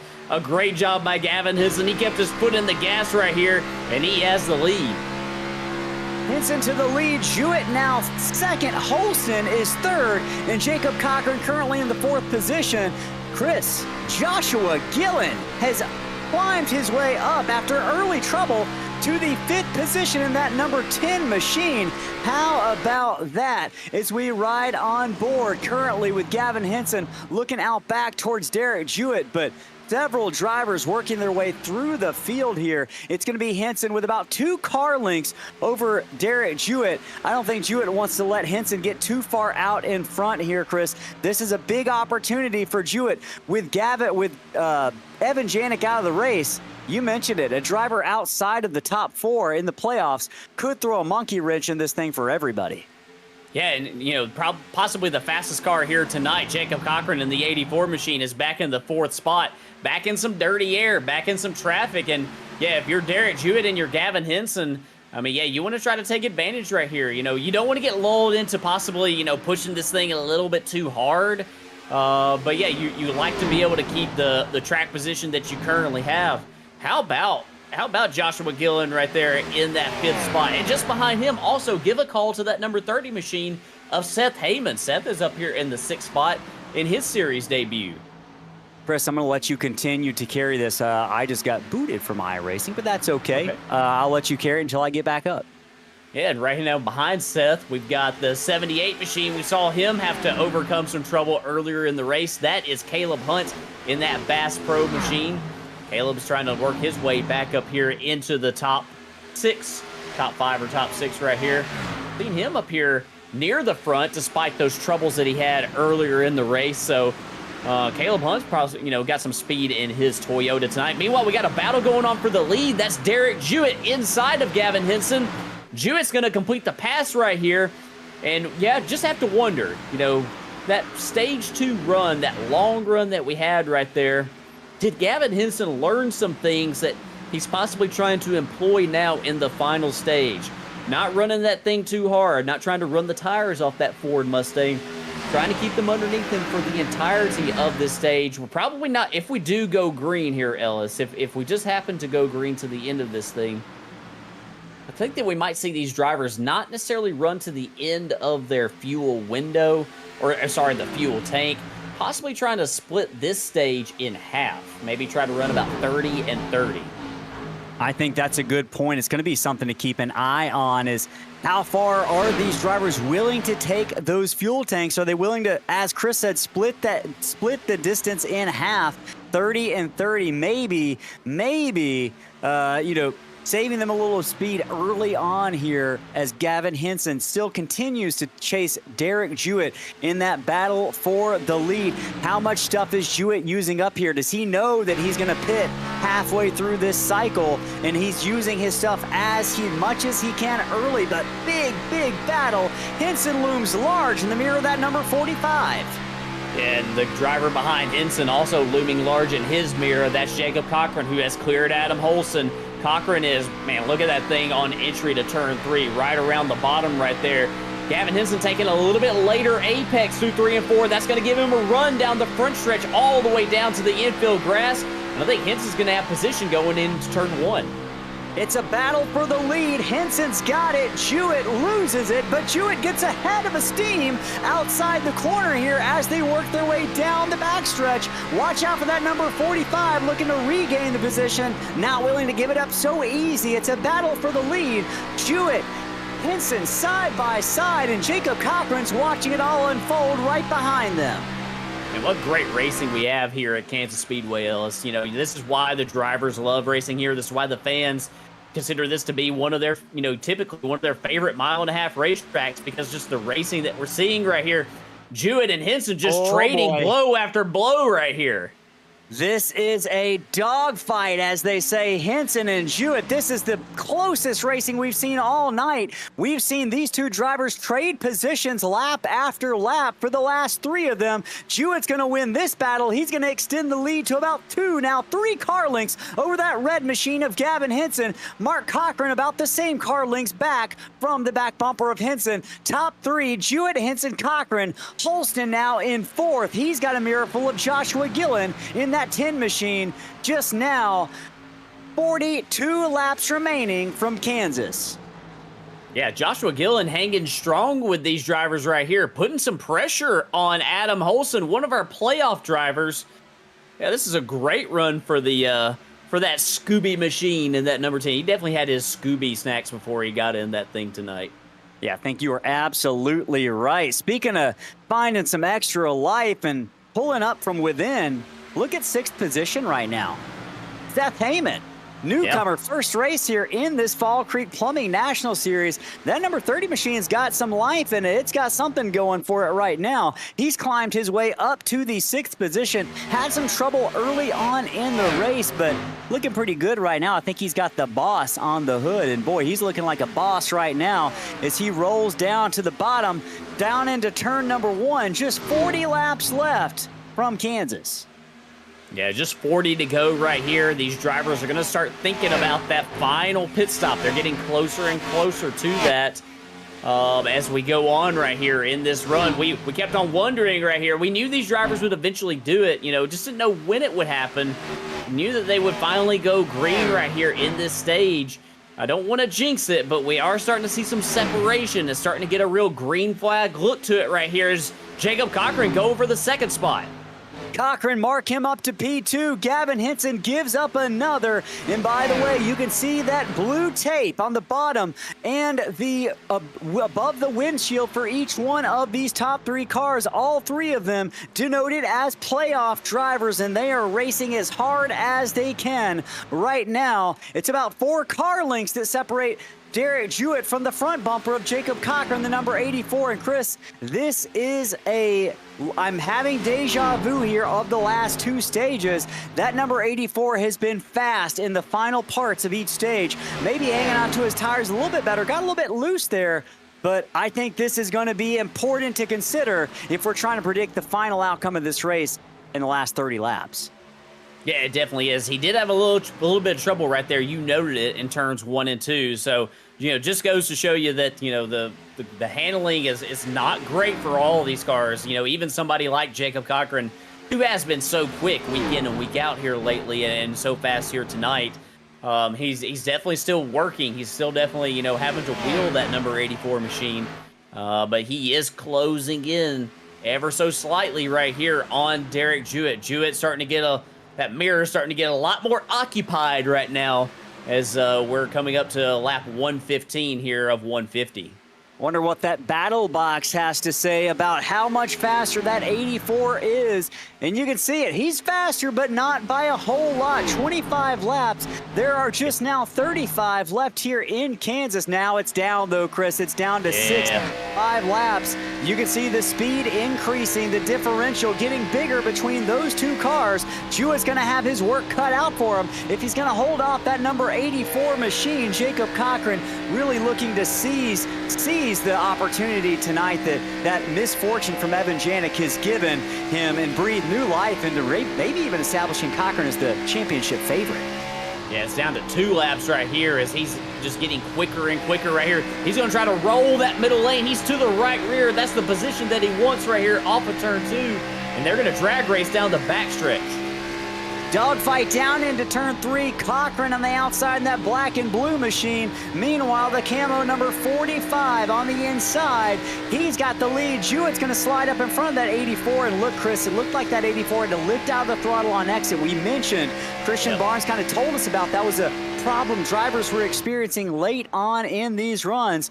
And right now, we are officially 30-plus laps into this run. And you can see the handling going away. Derek Jewett slides up the track a little bit. Can Cochran take advantage of it down into turn 3? Yeah, Cochran's got position entering turn 3 right here. Derek Jewett doesn't elect to run the middle. He goes all the way to the wall right here.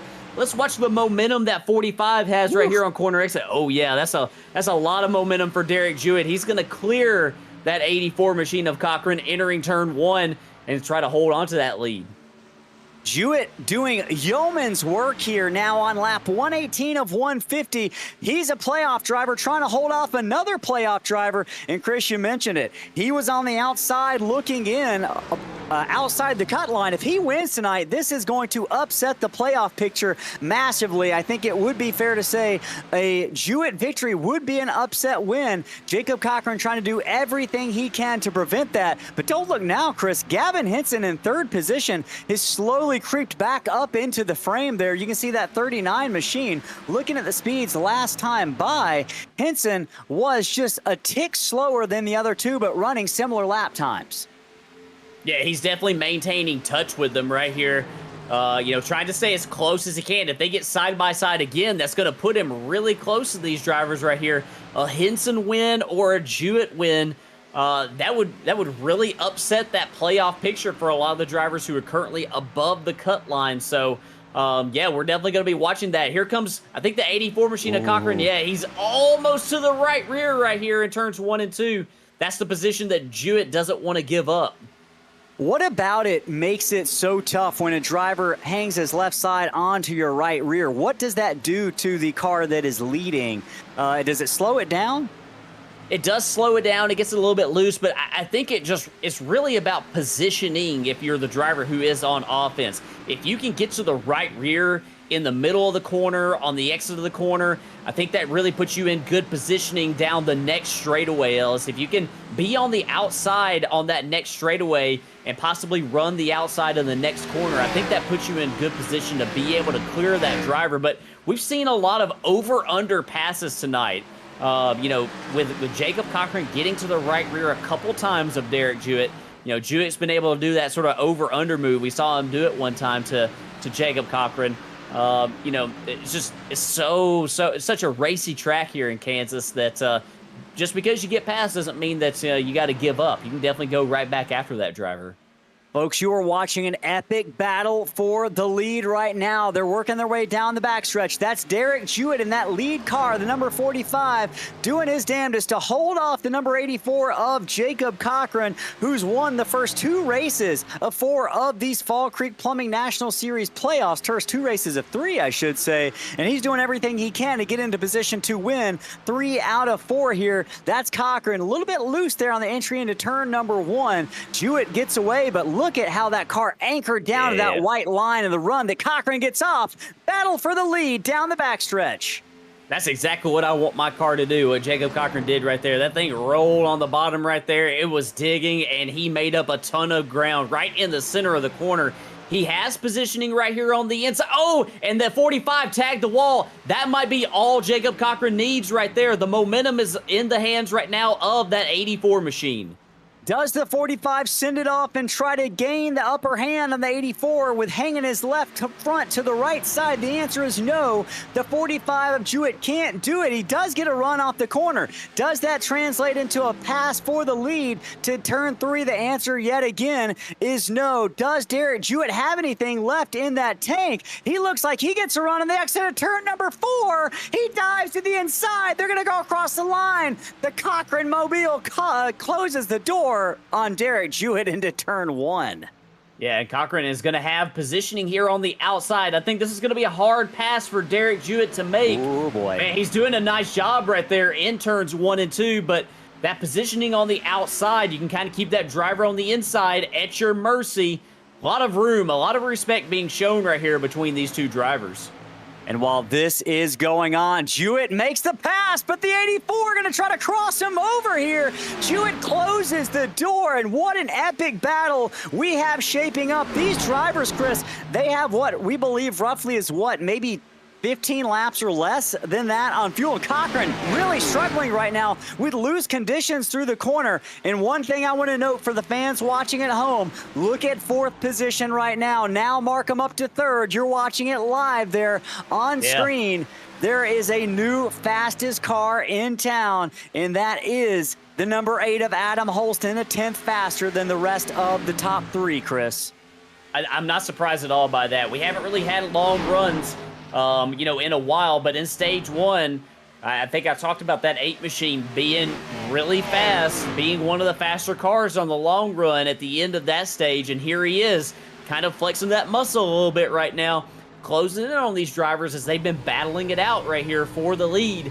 If these drivers get side-by-side again, it might not even take them getting side-by-side. That 8 machine just has a lot of speed and makes you wonder right here how much has Derek Jewett and Jacob Cochran, how much have they, hurt their tires by all the lane swapping, all the sliding, trying to cut underneath each other? Have they hurt their tires here? I look at any of these top 4 as we ride on board currently with Adam Holston behind Jacob Cochran. Any of these top 4, Chris, I would feel comfortable saying could pull off the win. Here comes Cochran. He slows down, lowers himself. Can they make pit road? Gavin Henson along with him. Big moment. Did he make it? I think he got it down to the cone under the pit road speed. Boy, that was a close moment, Chris. It definitely was. Yeah, we'll go back and we'll see if he did. But yeah, it looks like he got it down there. That was a very aggressive pit road entry, and it looked like Gavin Henson just kind of followed him in, not wanting him to get any advantage. And this really puts the pressure on Derek Jewett and Adam Holston. I think they got to come to pit road. Yeah, here comes Jewett this time. Jewett and Holston now not wasting any time, 1 lap behind the other 2 leaders. Holston tries to get every inch he can behind Jewett. Those are the 2 fastest cars the last 5 laps, side by side, now nose to tail on pit road, coming to the attention of their crews. We're going to be watching them. We're also going to be watching the other 2 cars. Those other 2 cars being... Looking down through the leaderboard, the other 2 cars being Jacob Cochran as well as Gavin Henson. Where are they going to shake out? Jacob Cochran right now working his way down the backstretch into turn number 3. You're watching it. Meanwhile, that's Derek Jewett working his way off of pit road. Gavin Henson was sideways in 3 and 4, but he saved it. That was one of your playoff drivers, almost went around in turns 3 and 4. Jacob Cochran now gets by Adam Holston. Now 4, 5, 6, 8 car lengths now by Jewett. The big move here is for Jacob Cochran, who came 1 lap earlier. And Chris, I think we saw just how important tires are there. That might have been the move of the race for Jacob Cochran to come and get those tires 1 lap early. And now he's going to have a massive lead built up over Derek Jewett, Gavin Henson, and Adam Holston. What do you make of that? Yeah, that's just a smart move right there by that number 84 machine of Jacob Cochran. That is a race winner, our number 2 seed in the playoffs. A great move for him. And yeah, it just shows the importance of tires. He was really aggressive getting onto pit road, really aggressive getting off pit road. A great launch out of his stall right there. And Ellis, all those things add up, and right now we've got the battle going on behind him. This is the battle for second with Derek Jewett, Gavin Henson, Adam Holston, all slugging it out right here. This will effectively be second. Right now, it is fifth on the racetrack. I want to go back right here. I think that we got a side-by-side right here, Johnny, of what happened to Gavin Henson. This is what caught my attention, Ellis, in turns 3 and 4. Henson got that thing sideways and down on the apron, and I thought that he was going around right here, and that definitely hurt his time to Jacob Cochran on the racetrack, having to save that number 39 machine. Skill was on display there, and it's still on display. Second, third, and fourth on top of each other, headed down into turn number 1. That is Derek Jewett, who lost the lead on that pit road exchange. He's trying to chase down the number 84 of Jacob Cochran, but Gavin Henson, that 39, and the 8 of Adam Holston, they've both got something to say about that. Trading blows here. Look at the run that Henson in that 39 gets through the center off. Can he translate it underneath with a pass? Jewett closes the door. He can only close it so much, though. Henson now draws side by side, even with the number 45. Mark Henson P2, at least for the moment. Will Jewett leave the door open for the 8 to make that pass for third position? Can Holston pull it off? And the bigger question is, does that 39 have anything for the number 84, Jacob Cochran? We're not going to have to wait long to find out how those speeds are going to compare here.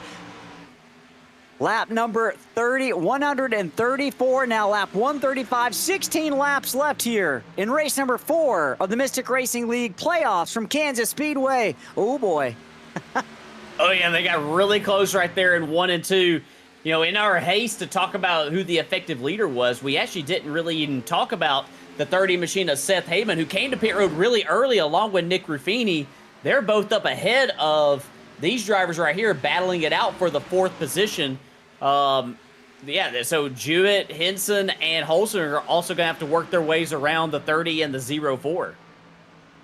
It is going to be a wild final 15 laps here. Jacob Cochran still trying to do everything he can to hold on to this lead, but the battle is on for second. Right now, second place is about 3.5 seconds back. We're going to be keeping an eye on that timing as they work their way by Ruffini here. Derek Jewett, now Gavin Henson, trying to chase down Jacob Cochran. He's been the best all night long at saving tires, Chris.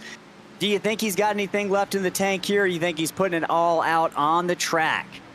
Oh, you definitely got to let it all eat right now. You got to try to make up as much ground as you... If you're Derek Jewett, you got to make up as much ground as you can. If you're Jacob Cochran, you can kind of pace yourself a little bit right here, but you're definitely keeping your eye on your relative, trying to sort of, you know, gauge yourself, pace yourself off of the driver that you feel like you're competing with. And right now, Jacob Cochran feels like he's competing with that 45 machine of Derek Jewett and the 39 of Gavin Henson. Derek Jewett and Gavin Henson working their way by Seth Heyman, that number 30 machine who's got a great run going on in his Fall Creek Series debut tonight at Kansas. Folks, if you are just joining us, it has been a wild one, and these last 13 laps are not going to be any different. Take a look there. Chris, that is the exact amount of time left in this race that it's projected it's going to take Derek Jewett to catch the number 84 of Jacob Cochran. That gap gets even smaller. Things are heating up here in Kansas as the lights go down, the lights come up and the sun goes down. It's anyone's guess what is going to happen here. Cochran, is he saving anything? Is he managing his lead? Or does indeed the 45 have anything left in the tank for the championship points leader? Derek Jewett would be an upset victory here, punching his ticket to the final round of the championship finale in Homestead Miami Speedway. Jewett now second, 2.9 seconds back. This thing ain't over yet, Chris. It's definitely not over right here. This is the closest battle that we have right now on the track. Second, third, and fourth right here. The previous lap, we saw Derek Jewett make up some ground on Jacob Cochran. A little bit of a difference in the lap times right there. This previous lap by, yeah, it looked like Jacob Cochran was a little bit faster. We'll sort of see how the battle box projects right here as they come across the line. And yes, slightly quicker that time for that number 45 machine of Derek Jewett, but it's just not quick enough He's not gaining enough. He's not taking big enough chunks out of that lead for Jacob Cochran. And you can see right there, it projects, the projection going way up right there as that gap between them, that lap time difference between them narrows up. Cochran is going to have to work his way by one car. That is the 13th position of Aaron Baum in that number 6. The big question remains, will Jacob Cochran catch Aaron Baum? But look at that battle going on for third place right now. Gavin Henson doing everything he can to hold off Adam Holston in that 8. And Chris, these top 4 are playoff drivers. You couldn't have scripted it any better right now. Cochran, Jewett, Henson, Holston. It's a battle for the win, and that gap continues to shrink. Back to Derek Jewett is now down to 2.5 seconds as we watch this battle for third place rage on across the line. Now just 8 laps remaining from Kansas.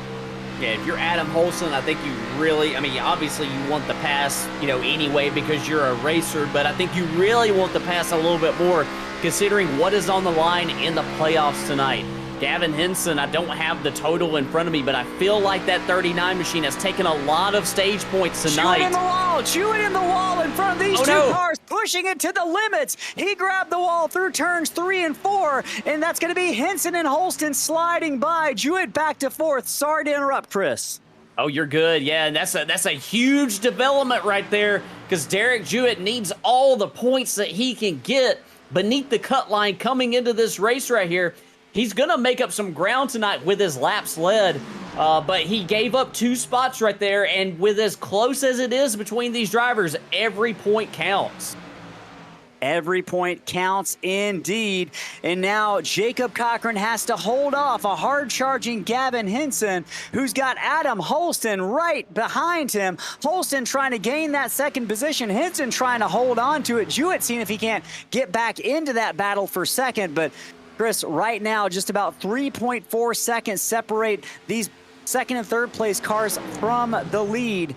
Henson, he's been fast all night long, and the cream really has risen to the top here in the final portion of this race. Now just 6 laps remaining here from Kansas, folks. It is going to come down to the wire. Do not go anywhere. Do not miss a moment of this conclusion to this race. Chris, gap has shrunk just a little bit. Gavin Henson and Adam Holston, they picked up a couple tenths on Jacob Cochran that time by. Yeah, they definitely did. It's going to be hard if you know, where it stands right now for them to make it up with just 5 laps to go. I'm really watching that Cochran 45 machine. Cochran in the wall. Sorry to interrupt. Cochran in the wall off of turn 4. How much damage was done to that number 84? It wasn't too hard of a hit, but definitely enough to throw some sparks off the corner there. Yeah, it definitely, yeah, I'm not sure if it was, maybe we saw it on our end and he didn't on his. He's running really close to it, so might have been just a little connection glitch right there. But yeah, he's definitely maintaining his gap. He's giving up a little bit right here. I think he maybe is just taking it a little bit easy. I'll tell you, a couple drivers who aren't taking it easy, though, is where the battle for second is right now. Derek Jewett is really closing in fast on these two. He's made up a lot of ground right here. If they get side by side, it's going to let him close in on them. Gavin Henson's doing an amazing job right here of just being perfect all the way around this track, not giving Adam Holston any opportunity to peek to the inside. No opportunity at all. Couple other battles as we watch this one going on through the track. Looks like Aaron Espy and Seth Heyman doing battle. That's a battle for the 5th position right now. Jewett might have grabbed the wall off that corner, but the battle for 5th continues to heat up. Battle for second right here. Adam Holston looking to the inside. Gavin Henson open up the door, and Holston's going to complete the pass. Holston up to P2 now. Next to last lap, it's going to be Jacob Cochran coming to the white flag in just about a quarter of a lap. He's going to slide underneath Aaron Baum in that number 6 machine. Coming off of turn number 4, Jacob Cochran's going to see the white flag. Jacob Cochran has been the fastest car all night tonight. He's been one of the fastest cars in the last several races. He's been great on the long runs all season and locking himself into the final round, into the championship 4 at Homestead. That's bad news for the competition, Ellis. That is bad news indeed. Right now, Cochran in that blue and black machine rolls his way through turns 3 and 4. The number 84 scores win number 3 of the playoffs, and he's going to advance to the final round of 4 in Homestead. Jacob Cochran wins in Kansas. Adam Holston crosses the line second. Gavin Henson third. Derek Jewett fourth. And Seth Heyman in his debut is going to claim the 5th position just over Aaron Espy there. Great job for those two drivers, 5th and 6th. Joshua Gillen going to be 7th, and what a finish there at the end. That was a wild one indeed. And we're going to announce the winner of the diecast momentarily, but we're going to make you wait just a moment. We're going to gear up for post-race interviews, and we're going to hear from our partners at Whiplash SimCams. For just a moment, we're going to take a quick minute to collect our breaths, and then we're going to take you to the post-race Victory Lane interviews from Sofa News and announce the winner of the Jeff Gordon diecast winner. Folks, don't go anywhere. We'll be back in 30 seconds.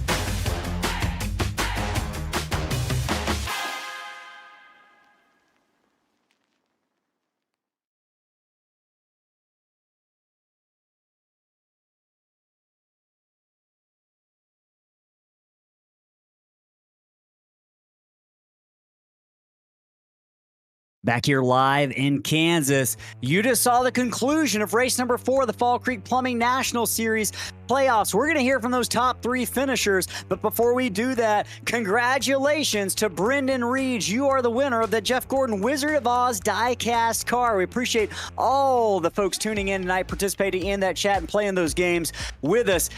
Brendan sealed the deal by picking Jacob Cochran to win this race, and he got those points for picking the winner successfully. Congrats, Jacob Cochran. Please email us as ssracingleagues@gmail.com to claim that car. That email address is in the chat, Brendan. We appreciate you and everyone else tuning in. Looking forward to hearing from you, folks. Now it's time to hear from your 3rd place finisher. Gavin Henson's in the booth right now. Gavin Henson, driver number 39, finished at 3rd tonight. Great job, Gavin. It's Ellis and Chris and Johnny in the booth. You got a copy. Yes, sir. Hey, man. Well, you brought home a 3rd place finish tonight. I know you spent some time up at the front, but this is a great night for points. Correct me if I'm wrong, but you're going to probably push yourself up into the top 4 above the cut line tonight. That's a big deal for you. What do you make of your performance tonight? Wasn't good enough, you know. We're 3rd, so I would love to finish 1st. Finally get a win, because then that makes the next 2 weeks easy. But you know, if I came in, you know, if I didn't get a win, I needed to run good, needed to get points, needed to, you know, just stay out of trouble. And that's what I did. I got points, got a lot of points in the stages, and I'm pissed off that I hit the wall with 2 to go and give up the 3rd or the 2nd spot. But you know, overall it's a good race. It's you know, with all the troubles that other people were having, it was good to be consistent and lead some laps and come on 3rd. That mid portion of the race really was the most chaotic part of the race. What was the energy like there out on the racetrack and in the chat between drivers after really a series of 4 or 5 cautions within 15 laps? Really not paying attention to the chat, but you know, it was just unnecessary. I mean, I think that, you know, we proved in the first 2 stages that we can drive fine.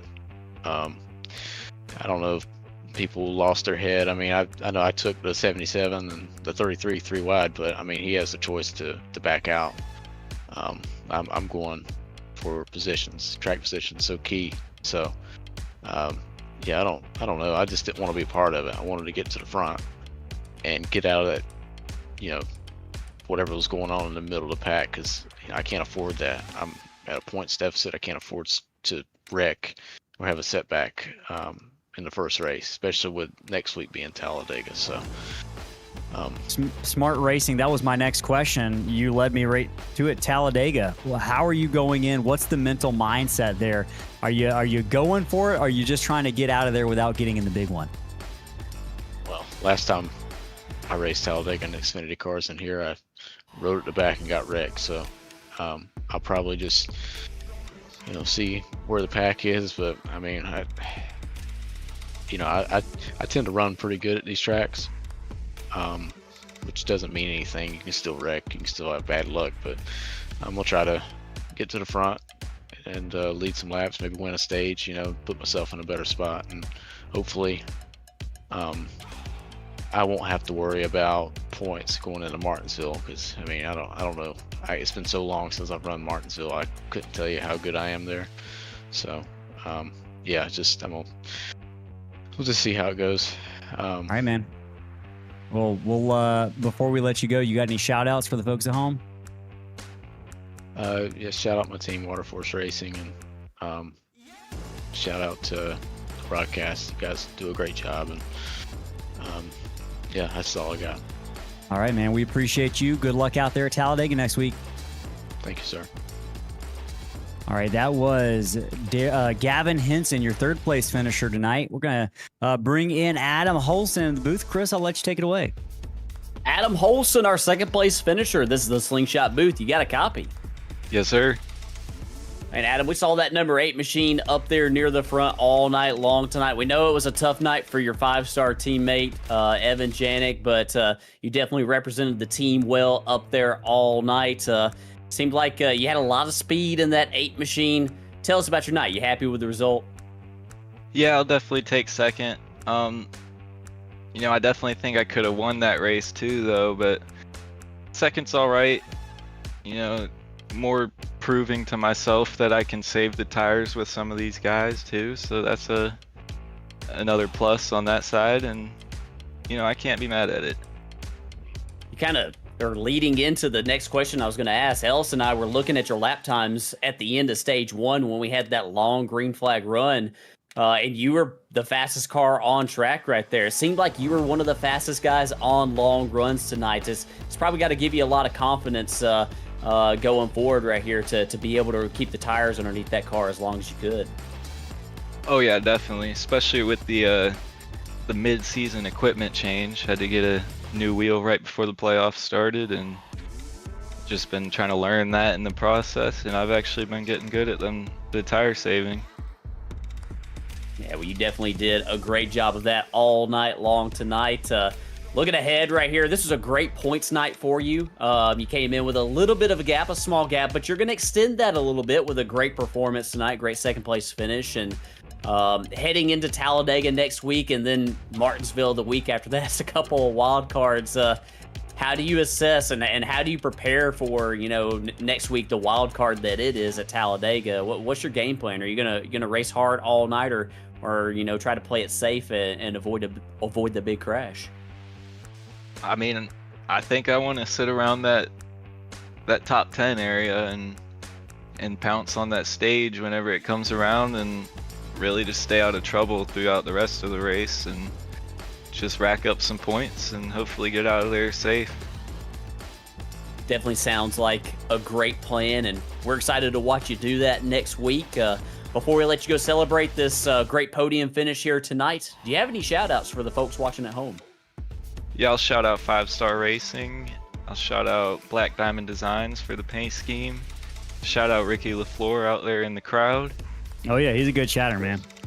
Oh, yeah. I'll shout out Holston Concrete from a sponsor, and Workboat Life. And I'll shout out y'all up there in the booth putting on a good broadcast. We'll shout you out as well for keeping it entertaining on the track and a great performance tonight. That's our second place finisher, Adam Holson. Congratulations, bud. Great run out there. Thanks, sir. Thank you. That was second place, meaning it's time for none other than your winner tonight, Jacob Cochran, that number 84. Jacob Cochran, Ellis, Chris, and Johnny up in the Slingshot booth. You got a copy? Yes, sir. Hey, man, it's feeling like a familiar friend, an old hat here talking to you in the Sofa News Victory Lane post-race interviews, but win number 3 in the first 4 races of the playoffs. It's been a dominant run, reminiscent to, what Tony Stewart did in the 2010s. I can't remember what season that was, but it's definitely feeling like that right now. You picked up the win tonight. It seemed like the difference maker definitely was that last series of pit stops where you came 1 lap earlier and built up that lead that really ended up being unbeatable at the end. How did you compare to the rest of the field before that last pit stop? Were you nervous about those guys, or did you think you had what you needed to get it done? No, I thought we were going to be all right. I was worried about a caution screwing up everything, but thankfully that didn't happen. But no, I wanted to get in, before Jewett at that point because, and I was telling him, like, I felt like I saved a little bit more tires than he did, but by the time I caught him and trying to get around him, I burned it all up. So I felt pretty good if I could get on the pit road before him that I could have a big enough gap to save a little bit more than him and, be able to hold him off. But it worked out. Those things looked like they were a handful later on in the runs. We saw you even have a couple of moments in tight racing with the other drivers. How difficult were those things to drive as the runs went on and those tires really degraded? Yeah, it's honestly like it's, flipped a switch on you. You would go off in the corner and all of a sudden you had no tires left. It's kind of how this track races. Tires are huge. I felt like in practice that if you could take care of your tires and not get them too crazy hot over the first 5 to 10 laps, that you could really kind of get on them a little bit harder in that last 30 laps or so, or 25-30 laps. So I lost a lot of spots trying to save position or save tires on some of those restarts after getting tires, but it worked out to be able to get them back. Man, you did a great job all night long. We noticed how well you were managing those tires, which is something you've really become known for. I think Adam Holston thinks he's got something for you. Gavin Henson thinks he's got something for you with the tire saving. Maybe potentially they're getting better, so maybe the gap is closing a little bit, but we head to Talladega next week. With the win tonight, does that change how you race next week at Talladega? How much of a sigh of relief are you breathing headed into the 2.5-mile super speedway next week? It takes a lot of weight off the shoulders. I'm gonna go for the win now. The biggest thing really was I'm probably gonna miss the Martinsville race due to some future planning, but so this is huge because now we're in the championship for no matter what. So I wanted to win tonight.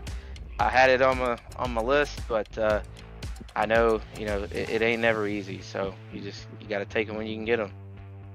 Man, you're coming alive when the time is right here in the playoffs. Congratulations on that win tonight. Before we let you go officially celebrate, you got any shout outs for the folks at home?